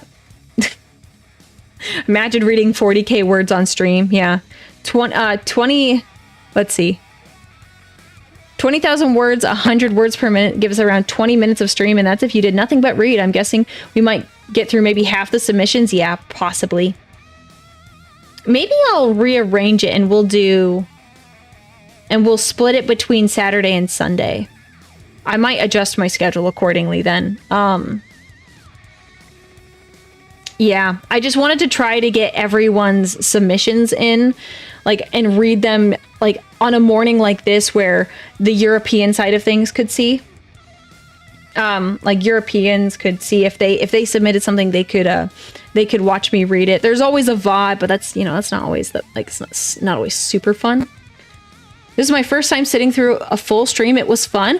Oh, I'm glad you enjoyed it. I've been told that sometimes these streams go like well if you're just like listening to it in the background. Since I'm not really displaying much, that you can just kind of hear me yap, or it's good as a VOD afterwards because it's like audiobook summary, but it's not 13 hours long. Instead, it's like an hour and a half. So I'm glad that you enjoyed it today. It's definitely like a good thing if you're trying to paint minis or do something in the background. So 40k word, so much foul ichor. Oh my gosh, ichor. They love that word in 40k. I'm gonna take this down now. So that's all I have for Soul Hunter. Thank you all for coming to my TED Talk and listening. However, I am also down to keep talking about stuff. If you have questions for me, if you just want to talk about whatever, I'm down to just chat, because that is what I do. I yap all the time. The 14th Legion, thank you so much for the raid. Welcome, raiders. Oh my goodness. This is our third raid today. Welcome. Hang on, let me... Okay, you'll like this. You'll like this. One second. One second. I don't have the... I don't have everything up, but this is my 14th Legion armor that I like to toggle every once in a while. Thank you so much, raiders. What were you up to today? I must know, what were you all doing today? I hope you like my armor. I changed it just for you. Just for you. More TTS would be amazing, but no rush. Yeah, I plan to do more TTS. I need to edit some videos, really.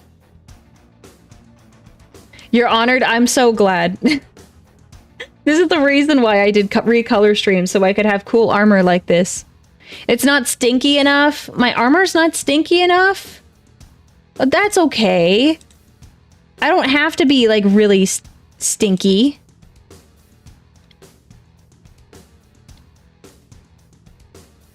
Told you she was cool. I'm glad you think I'm cool. That's a relief. It's a change of pace. It's a change of pace for me, honestly. Not everyone it says to Warhammer nerds that you're cool, so I appreciate that. Okay, what were you doing today? Oh, also, raiders, by the way, I'll explain who I am. I'm Aurelia. I'm a Warhammer Vtuber. We were just talking about Soul Hunter. We read that book for our book club. We just kind of finished wrapping it up, but there's a whole VOD if you want, like, kind of like my summary on it. I can't promise it's going to be the best one, but I think it at least, like, covers everything. It covers, like, mostly everything. You're playing Battle Sector. Okay, is that a good game? I've heard of it, but I've never played it. Would you recommend it? And yeah, for book club, we actually have... There's a poll up on my YouTube channel if you want to be involved in picking the next book for book club. The poll is up, and it'll be up for 24 hours, and then I will announce tomorrow what the book of the month for September is. Ooh. Truly, yes, it's good. It's really good. It's $2. Oh, okay. If you get, like, stream keys, I'll have to investigate, because I don't just do Warhammer stuff. I'm trying to do. There's only so many Warhammer games you can play. So trying to find something that is Warhammer adjacent or, like, in the same vein and category. Those are, like, interesting games to me that I want to explore. Space Marine 2, oh my gosh.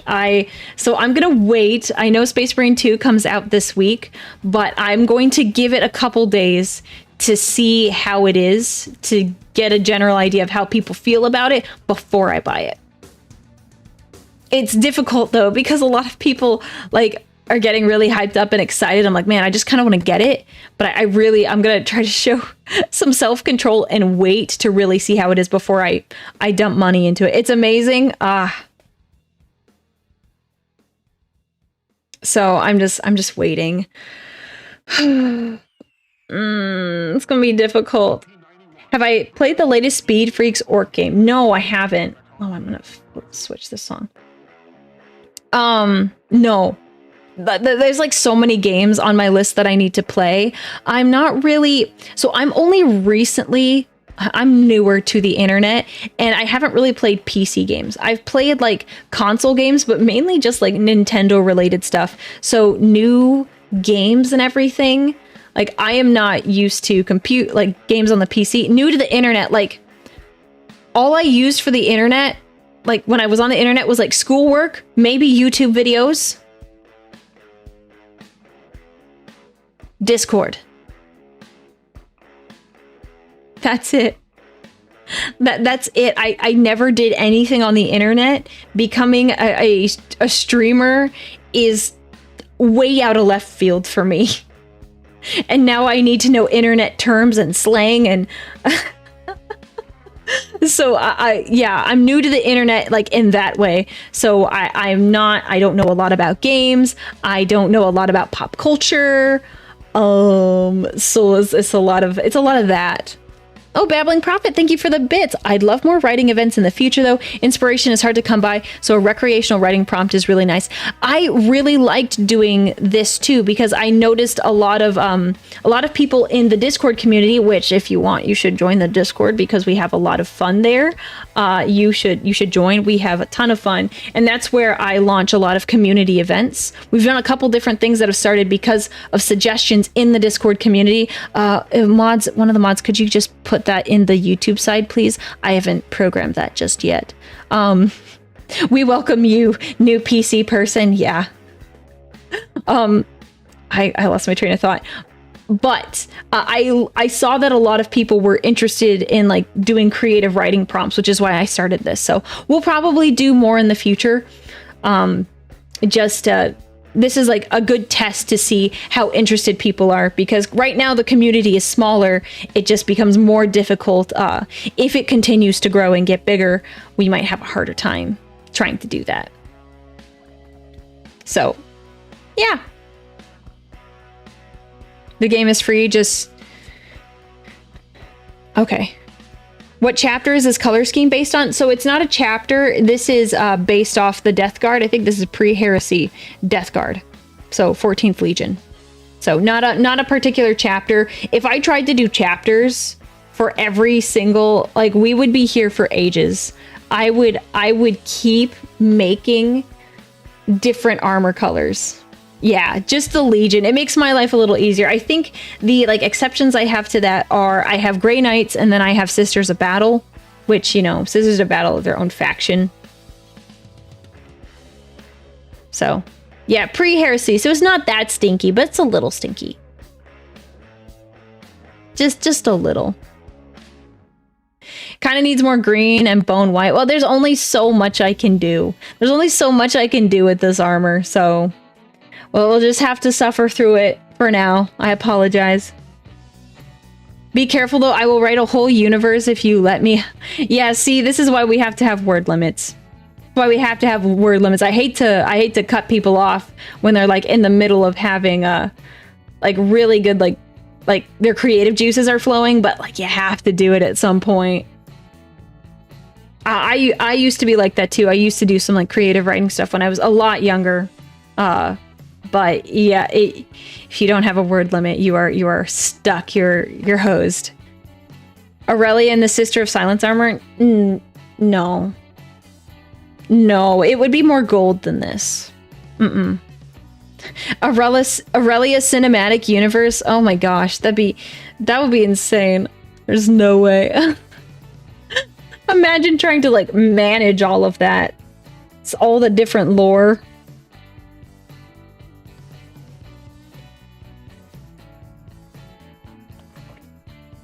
If you make a Grey Knight color scheme and you don't include a helmet for the model, my disappointment will be immeasurable. So here's the thing, I don't have a helmet. My model is kind of limited. I don't have a helmet.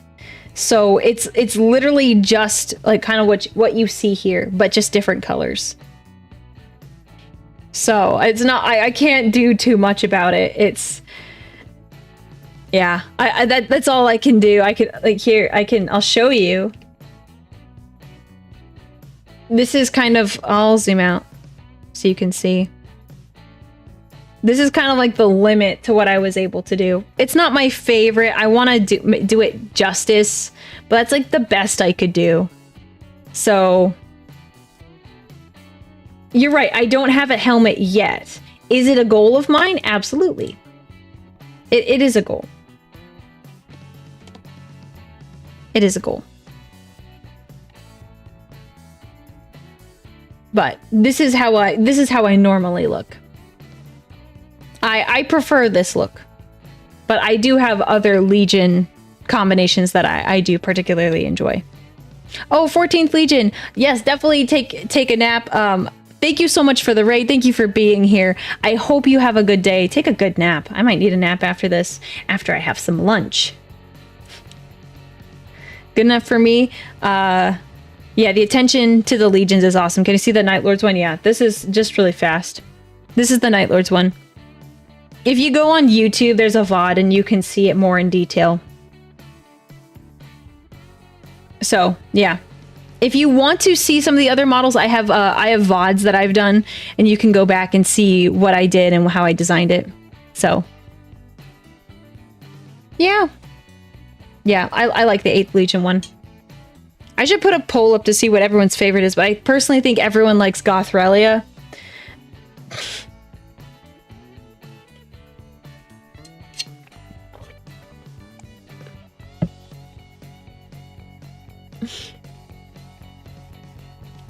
So, yeah. Oh, let me stretch.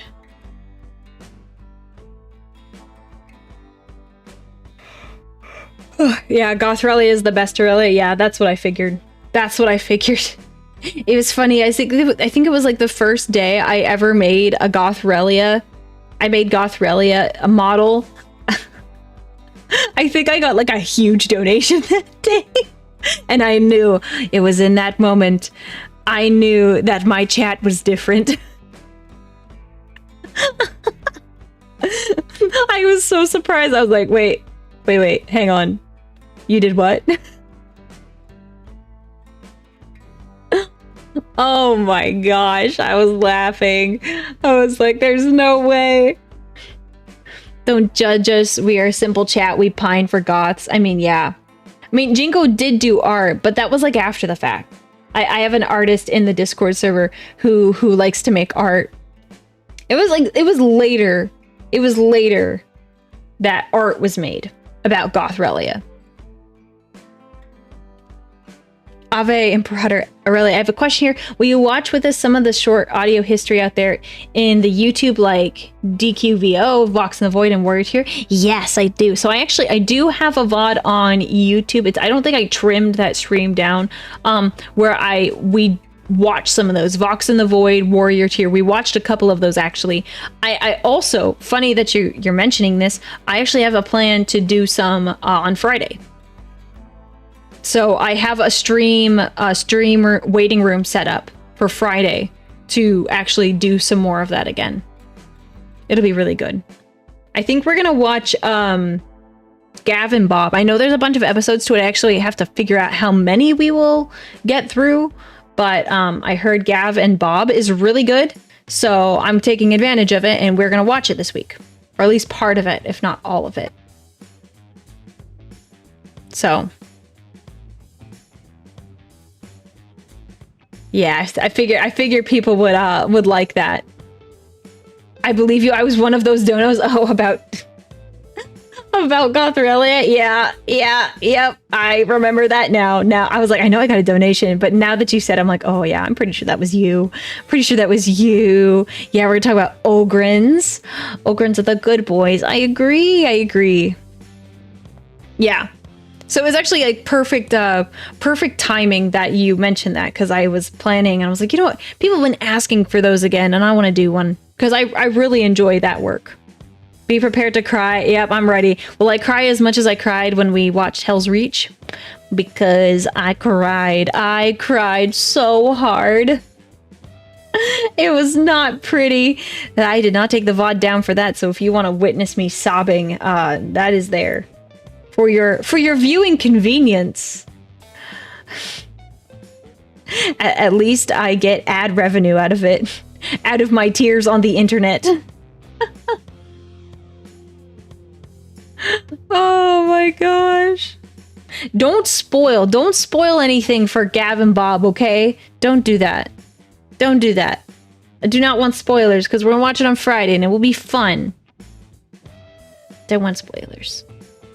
But yeah, oh gosh, the Ogren story the last time that we read was like really, really good. No, I miss Mama. That one was from one of the other Ogren stories we talked about. That was from I already knew that one. The tears of a custody is a holy relic. Yeah, I guess so, if you want to say that. The custodies don't show emotion except me. I'm very emotional. Oh my gosh. Yep. I'm not gonna cry now. I already know what the stories are. I'm not gonna cry over them now, but it was definitely rough the first time. Definitely rough. Hell's Reach, brutal, absolutely brutal. So yeah, that's what we're gonna do. And then I was planning, I think I was gonna do TTS on Sunday, but I think with the sword lore, I want to get that ironed out. We'll probably continue sword lore on Sunday. So Saturday will be, yeah, I'll probably reschedule that stream to like next week. So we'll probably do sword lore Saturday and Sunday. Friday will be short stories, and either Wednesday or Thursday, I need to figure out which one it is. We're going to do Space Marine practice. I got a new controller. I played Space Marine on my keyboard, but it's not very great. It's not very fun. So I got, I was gifted, I think, I was gifted a controller for it looks like a little Xbox controller that I can plug into my computer. So I want to play Space Marine with that. So when I go to play Space Marine 2, and I might do some collabs with Space Marine 2, I want to be decent at it, even though doing shooter games is very, very new to me. So that is the plan. So either Wednesday or Thursday, we're gonna do Space Marine. We'll just talk and have fun. Oh dang, I'm gonna miss the sword lore streams as I work weekends. Oh man, I'm sorry. I tried to make it so like as many people could come as possible, but obviously I can't get everyone. But I really do try. I'm sorry. And then you'll need to sleep on it to decide which sword lore is the best, obviously. So that's another stream on Monday. No, what I'll probably do is on Saturday, I'll bookmark the ones I really liked. And then on Sunday, I'll have noted the ones that I like there and then compare them. I'll actually probably make the decision live, most likely. So odds are I will make the decision live and I'll post it. It's okay if you can't get everyone. Your aim is getting better though. Yeah. I'm trying my best. That's why I wake up earlier on Saturdays, even though I long to sleep in and start stream at like 1 or 2. It's like, you know, I want to be fair to my European people who suffer if I do evening streams during like the week. So it's okay. I recommend AIM Labs. Oh, yeah, it was 2 separate. Okay, I understand now. I recommend AIM Labs to help with your coordination and aim. Yeah, I'll probably end up getting that or something. Yeah, but you know, get the practice in now. Get the practice in now. It'll be good. Because this game is gonna be. I hope it's gonna be a hit. I'm putting off buying the game until I know it's gonna be good. But you know, Oh, it's fine. My schedule's scuffed anyhow. I get 1 day off a week until late fall and winter. Then it's 0. Oh my gosh. That is crazy. I am so sorry that you have to work so much. That's pretty crazy. Even like, I don't know what kind of job you have, but it seems like you get busy around like the holidays. That is, whew. I am really sorry.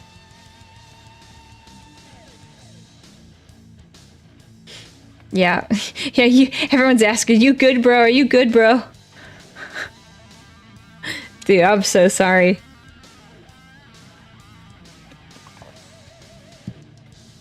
Ugh. Yeah, I never had a schedule that bad. Like, if I could say, like, I had a schedule where it was, like, I was either doing school or I was, like, working.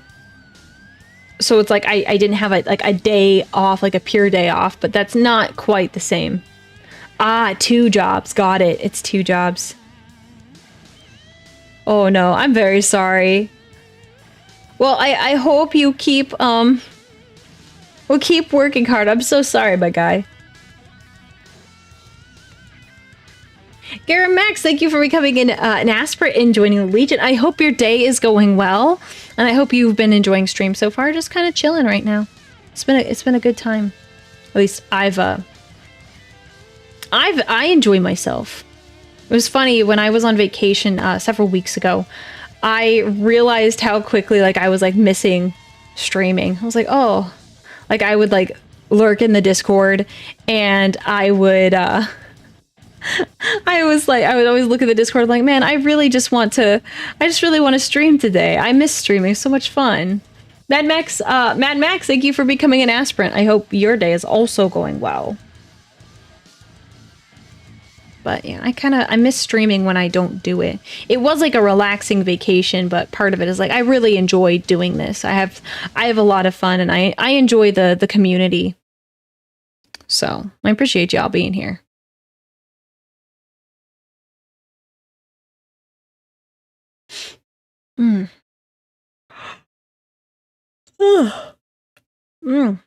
Sorry, pardon me.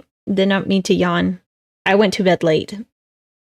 I got like 6 hours of sleep because I was prepping stream stuff and like stuff for later on in the week. Oh, never mind. I can't say that. I have some stuff that I'm excited about, like for the Steve stream that I want to talk about, but I can't talk about it yet. I can't talk about it yet. 6 hours, that's my usual amount. That used to be my normal amount, but since I got back from vacation, I've been trying to like get 7 or 8 hours of sleep a night so that I actually can like function. Because I used to get, when I wasn't getting enough sleep, and it was like closer, like between 4 and 6 hours, closer to like 4.5 to 5, I would get, I called them sleep deprivation headaches. Like I could tell when I needed to sleep because my head would like I'd wake up in the morning and my head would hurt, and it would take a few hours and it would wear off, but like they were not good. Oh. So now I'm trying to be better about it, and even though I get less work done, instead of like staying up like super late, it's a lot better, I think, for my body to get the 8 hours. Technically, women need 10 hours of sleep, but I'm at least happy I'm getting closer to 8 hours. So, yeah. I can't remember the last time I got more than 6 hours. Oh, yeah. That is the hard part. Because there's so much I want to do, but there's just not enough time to do it. It is kind of a little bit of like a time management thing, but a lot of it's like, oh, well, I want to get this done, but I also want to edit this video so I can post it. But now it's a little different now. I'm just gonna say, yeah, I did need someone to yap about 40k. That isn't my IRL friends. They were definitely like, okay, Aurelia, please stop talking about Warhammer. Please, like, talk about something else, anything except Warhammer. So I was like, oh, okay. And one of my friends was like, what if you became a VTuber? And I was like, oh, what? That seems odd. And then I was like, oh no, that actually sounds great. That sounds like a lot of fun. I'm not a woman, but I also want to sleep 10 hours. No, okay, so like, that's fair. I like sleeping 10 hours. But like, what it really is that like, it's something to do like with like a female like hormone cycle and like what you need to be like prepared. Like men need less sleep than women. It's like an actual like study and thing that they found out like, oh, women actually need like way more sleep than men do. It's fascinating. I need to look into it more so I can be more informed about it. But I just know I should sleep closer to 10 hours. Yeah, 8 for men, 10 for women. Yeah. Yeah, good luck getting me to do that. Getting me to move to like 7 to 8 is kind of difficult now because I got a lot of stuff going on. But I think in the future it would be nice to do 10, but that is a lot. I'm used to 4 hours of sleep. Try to get more sleep. just because you're used to it doesn't mean like that your body is not suffering because of it. Insomnia. Ah, yeah. Insomnia does that. Yeah. I only slept 3 hours and I feel oddly okay. Yeah, sometimes that happens and you get like, you're like, oh, I'm good. You're fine.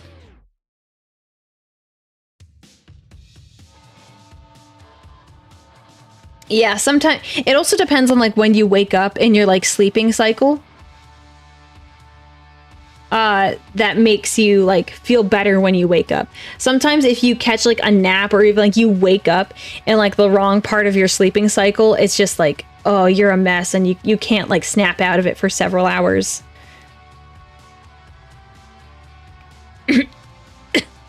Sorry. Now, after working 12-hour night shifts for a few days, I can easily do a 12-hour nap. Ooh, it's been a while since I've done a 12-hour, like, I've slept for 12 hours. Usually if I sleep for like more than 8 hours, I've usually like woken up sometime in there. So it's like I've slept for like 7 or something and I wake up and I'm like awake for like a minute. Then I fall back asleep for like 2 or 3 more hours. It's something like that. So I never sleep like a straight 12 hours. It's like, it's usually like broken up. But that's like in like extreme circumstances. There, when I had Saturday streams in like the afternoons, like I would probably go to bed at like 1 or 2, and then sometimes I'd wake up at like 11, which is not close to, it's not quite, it's not 10 hours, but like I would still kind of wake up at like the 7-hour mark. I'd like wake up and then I'd fall back asleep and then I'd get the other 2 hours. Yeah, if you wake up in the middle of REM, you typically feel like crap. It's best to wake up in stages 1 and 2. I don't know what those are specifically called, but yeah, it sucks. I had a dream the other day. Like I was in like the middle of the dream and like I was deep in it. I was deep in the dream and it was kind of like, it's like a pseudo nightmare. Like it wasn't like terrifying, but it wasn't a good dream. And so like I woke up right in the middle of it and I just had this like morbid, like I just this feeling of dread when I woke up, and it was like trying to snap myself out of it. It was like odd. It was so weird. Oh.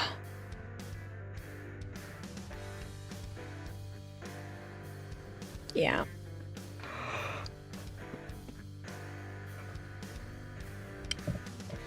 Oh man, why am I tired? We're talking about sleep and now I'm sleepy.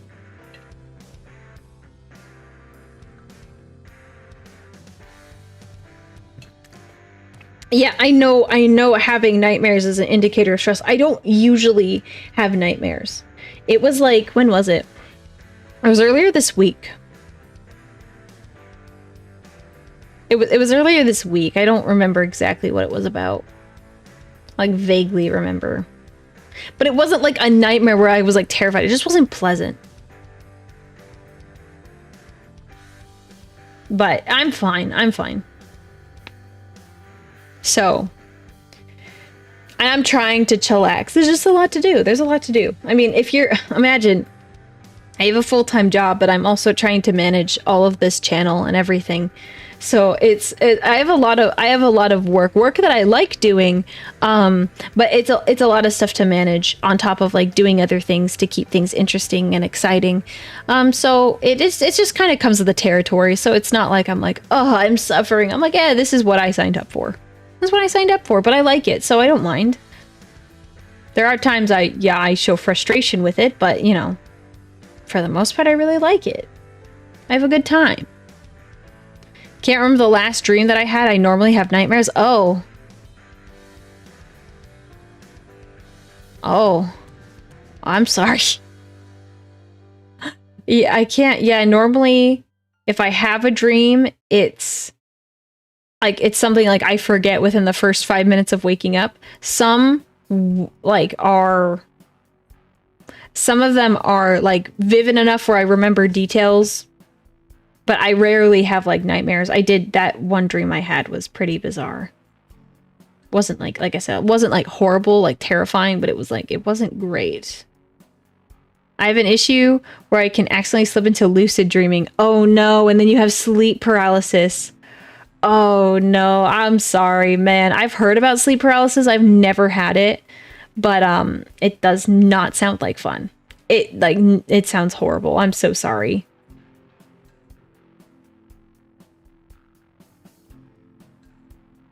But at least the amount of like nightmares like that. I know there was concern that I'm like stressed and stuff, and I am to an extent. Like more stressed than I was when I just had a normal job. But at least it's not like I'm having nightmares every night, and I'm so sorry that you have to deal with that. That's crazy. Yeah, dreams are really, really weird. But on like the plus side, I've had Warhammer dreams before, which are great. Those are fun. I love those dreams that are like Warhammer dreams, because I feel like I'm in the world at that point. Do you ever get tired of Warhammer and need to keep a few days away before coming back? So I guess kind of a version of that is I like to listen to audiobooks when I'm driving, and there'll be like a time period where I'm like, nope, no more Warhammer books.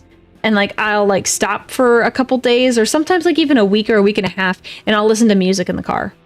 And then I'll switch it up, and then I'll revert back and be like, okay, time for Warhammer books again. I'm in the middle of one right now. I finished Valdor, Birth of the Imperium. When did I finish it? It was last Monday, I think. And let me look. Calendar. Yeah, I finished it, last Monday, I think. And since then, I've just kind of been listening to music and just chilling. I've not been really interested in reading any other books. Sometimes I just need a little break. I can't take Warhammer all the time. Something like this, just a little change of pace. Because even if I did it to switch it up with a different book, part of me is like, oh, I need to remember all of these details so I can talk about said book. So let's see. I saw someone else. I had a Warhammer dream once after falling asleep to Oculus Imperial narrating. It was a good dream. I'm glad. Sometimes the Warhammer dreams I have, it's not like it's like really bad. Like I'm in the middle of like a firefight or a battle. It's usually like, oh, I'm in the universe doing something else, and there are space marines there. There's something else. But I've never had to like fight anything, which is nice. Oh, Brandon, don't worry about me being stressed. Like comparatively, think about it. Like if you had more responsibilities and things to do on your plate, comparatively, you would be likely more stressed. But it's like marginal. It's like I just have to do more things. So I'm not like legitimately stressed. And if you're talking to someone else, I'm sorry if you are stressed. I just realized I have not been looking at chat. You could have been talking to someone else. But if there's any concerns, I'm not like stressed. It is just like, oh, if like I had a stress level of like let's say a scale of 1 to 10, regular life is like a stress level of 5. Let's just say 5 for the sake of this argument. It's like going from a 5 to a 6. It's not like I'm like going from a 5 to a 10. It's pretty nice. So it's not like I'm losing my marbles every day. I do get to relax every once in a while. So don't worry about it. Don't worry about it. I did not say that to get you to worry about me. So I apologize if that was confusing or if I put you off in that way.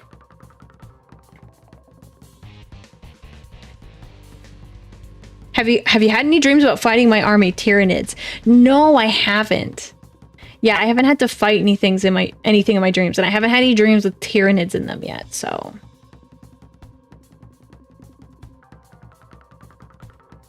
So yeah, no, none of that. Let's see. I'm going back looking through. There's recommendations for how to get over sleep paralysis. Yeah, sleeping is kind of weird sometimes. It's just weird stuff. I don't remember most of my dreams, and when I do, they're so mundane. I think they really happen in confused scenarios. Oh yeah, sometimes, yeah. Don't forget my lunch. Okay, perhaps I should go and eat lunch because I am starting to get hungry. So I think we will call it. I will post schedule later this week. Thank you for joining book club today. I have on my YouTube channel, I have a poll posted for the September book. So please vote for the book you want us to read in September, and we're going to read it. So please vote for that. Streams will be posted later this week. Saturday is the first part of the Saturday stream will be a celebration because of the 10K goal on YouTube. So we are going to be revealing Steve, his lore, and I have some emojis and stuff for you guys to enjoy. So thank you all for joining today. I appreciate you all being here, and let's see. I hope you all have a very, very good day. Oh, we should raid. We should raid. I have not been raiding recently because I forget about it. One second. Let's see who we can raid. Because it's Labor Day, we might actually find some people to raid. Okay. Who do we know? Oh, okay. He's on both. Okay, I actually think I found someone. We are not raiding Zentreya. We're not raiding Zentreya. We are going to raid someone within my wheelhouse, or someone who has raided me before. Okay, I think I found someone. Lore Master of Sotek has raided me before, and we had some solid conversation the other day. Well, not the. It was actually a month ago at this point. So we will raid him. I think that would be good. 1 second. Okay. Where is... Can I just look up that and find him? Oh, hang on. There we go. Okay. So it looks like he is finishing ARR. Oh, Final Fantasy 14. So... we are going to raid him. Let me set it up on both sides because I know how to do it now. I know how to do it. We are going to... One second. Add. Here. Okay. We're going to do this. I have them both set up. So we are going to raid on both sides, YouTube and Twitch. Thank you everyone for joining today. Make sure you say hi to Sotek and you say hi. So everyone have a good day. I'm going to send YouTube through first because I think I just need to end stream and they will go through just fine. In theory. Okay, good. So I did make it so you could go through, but I think that's how it works. So YouTube, have a great day, and then I'll send Twitch over here in a second. Bye, everyone.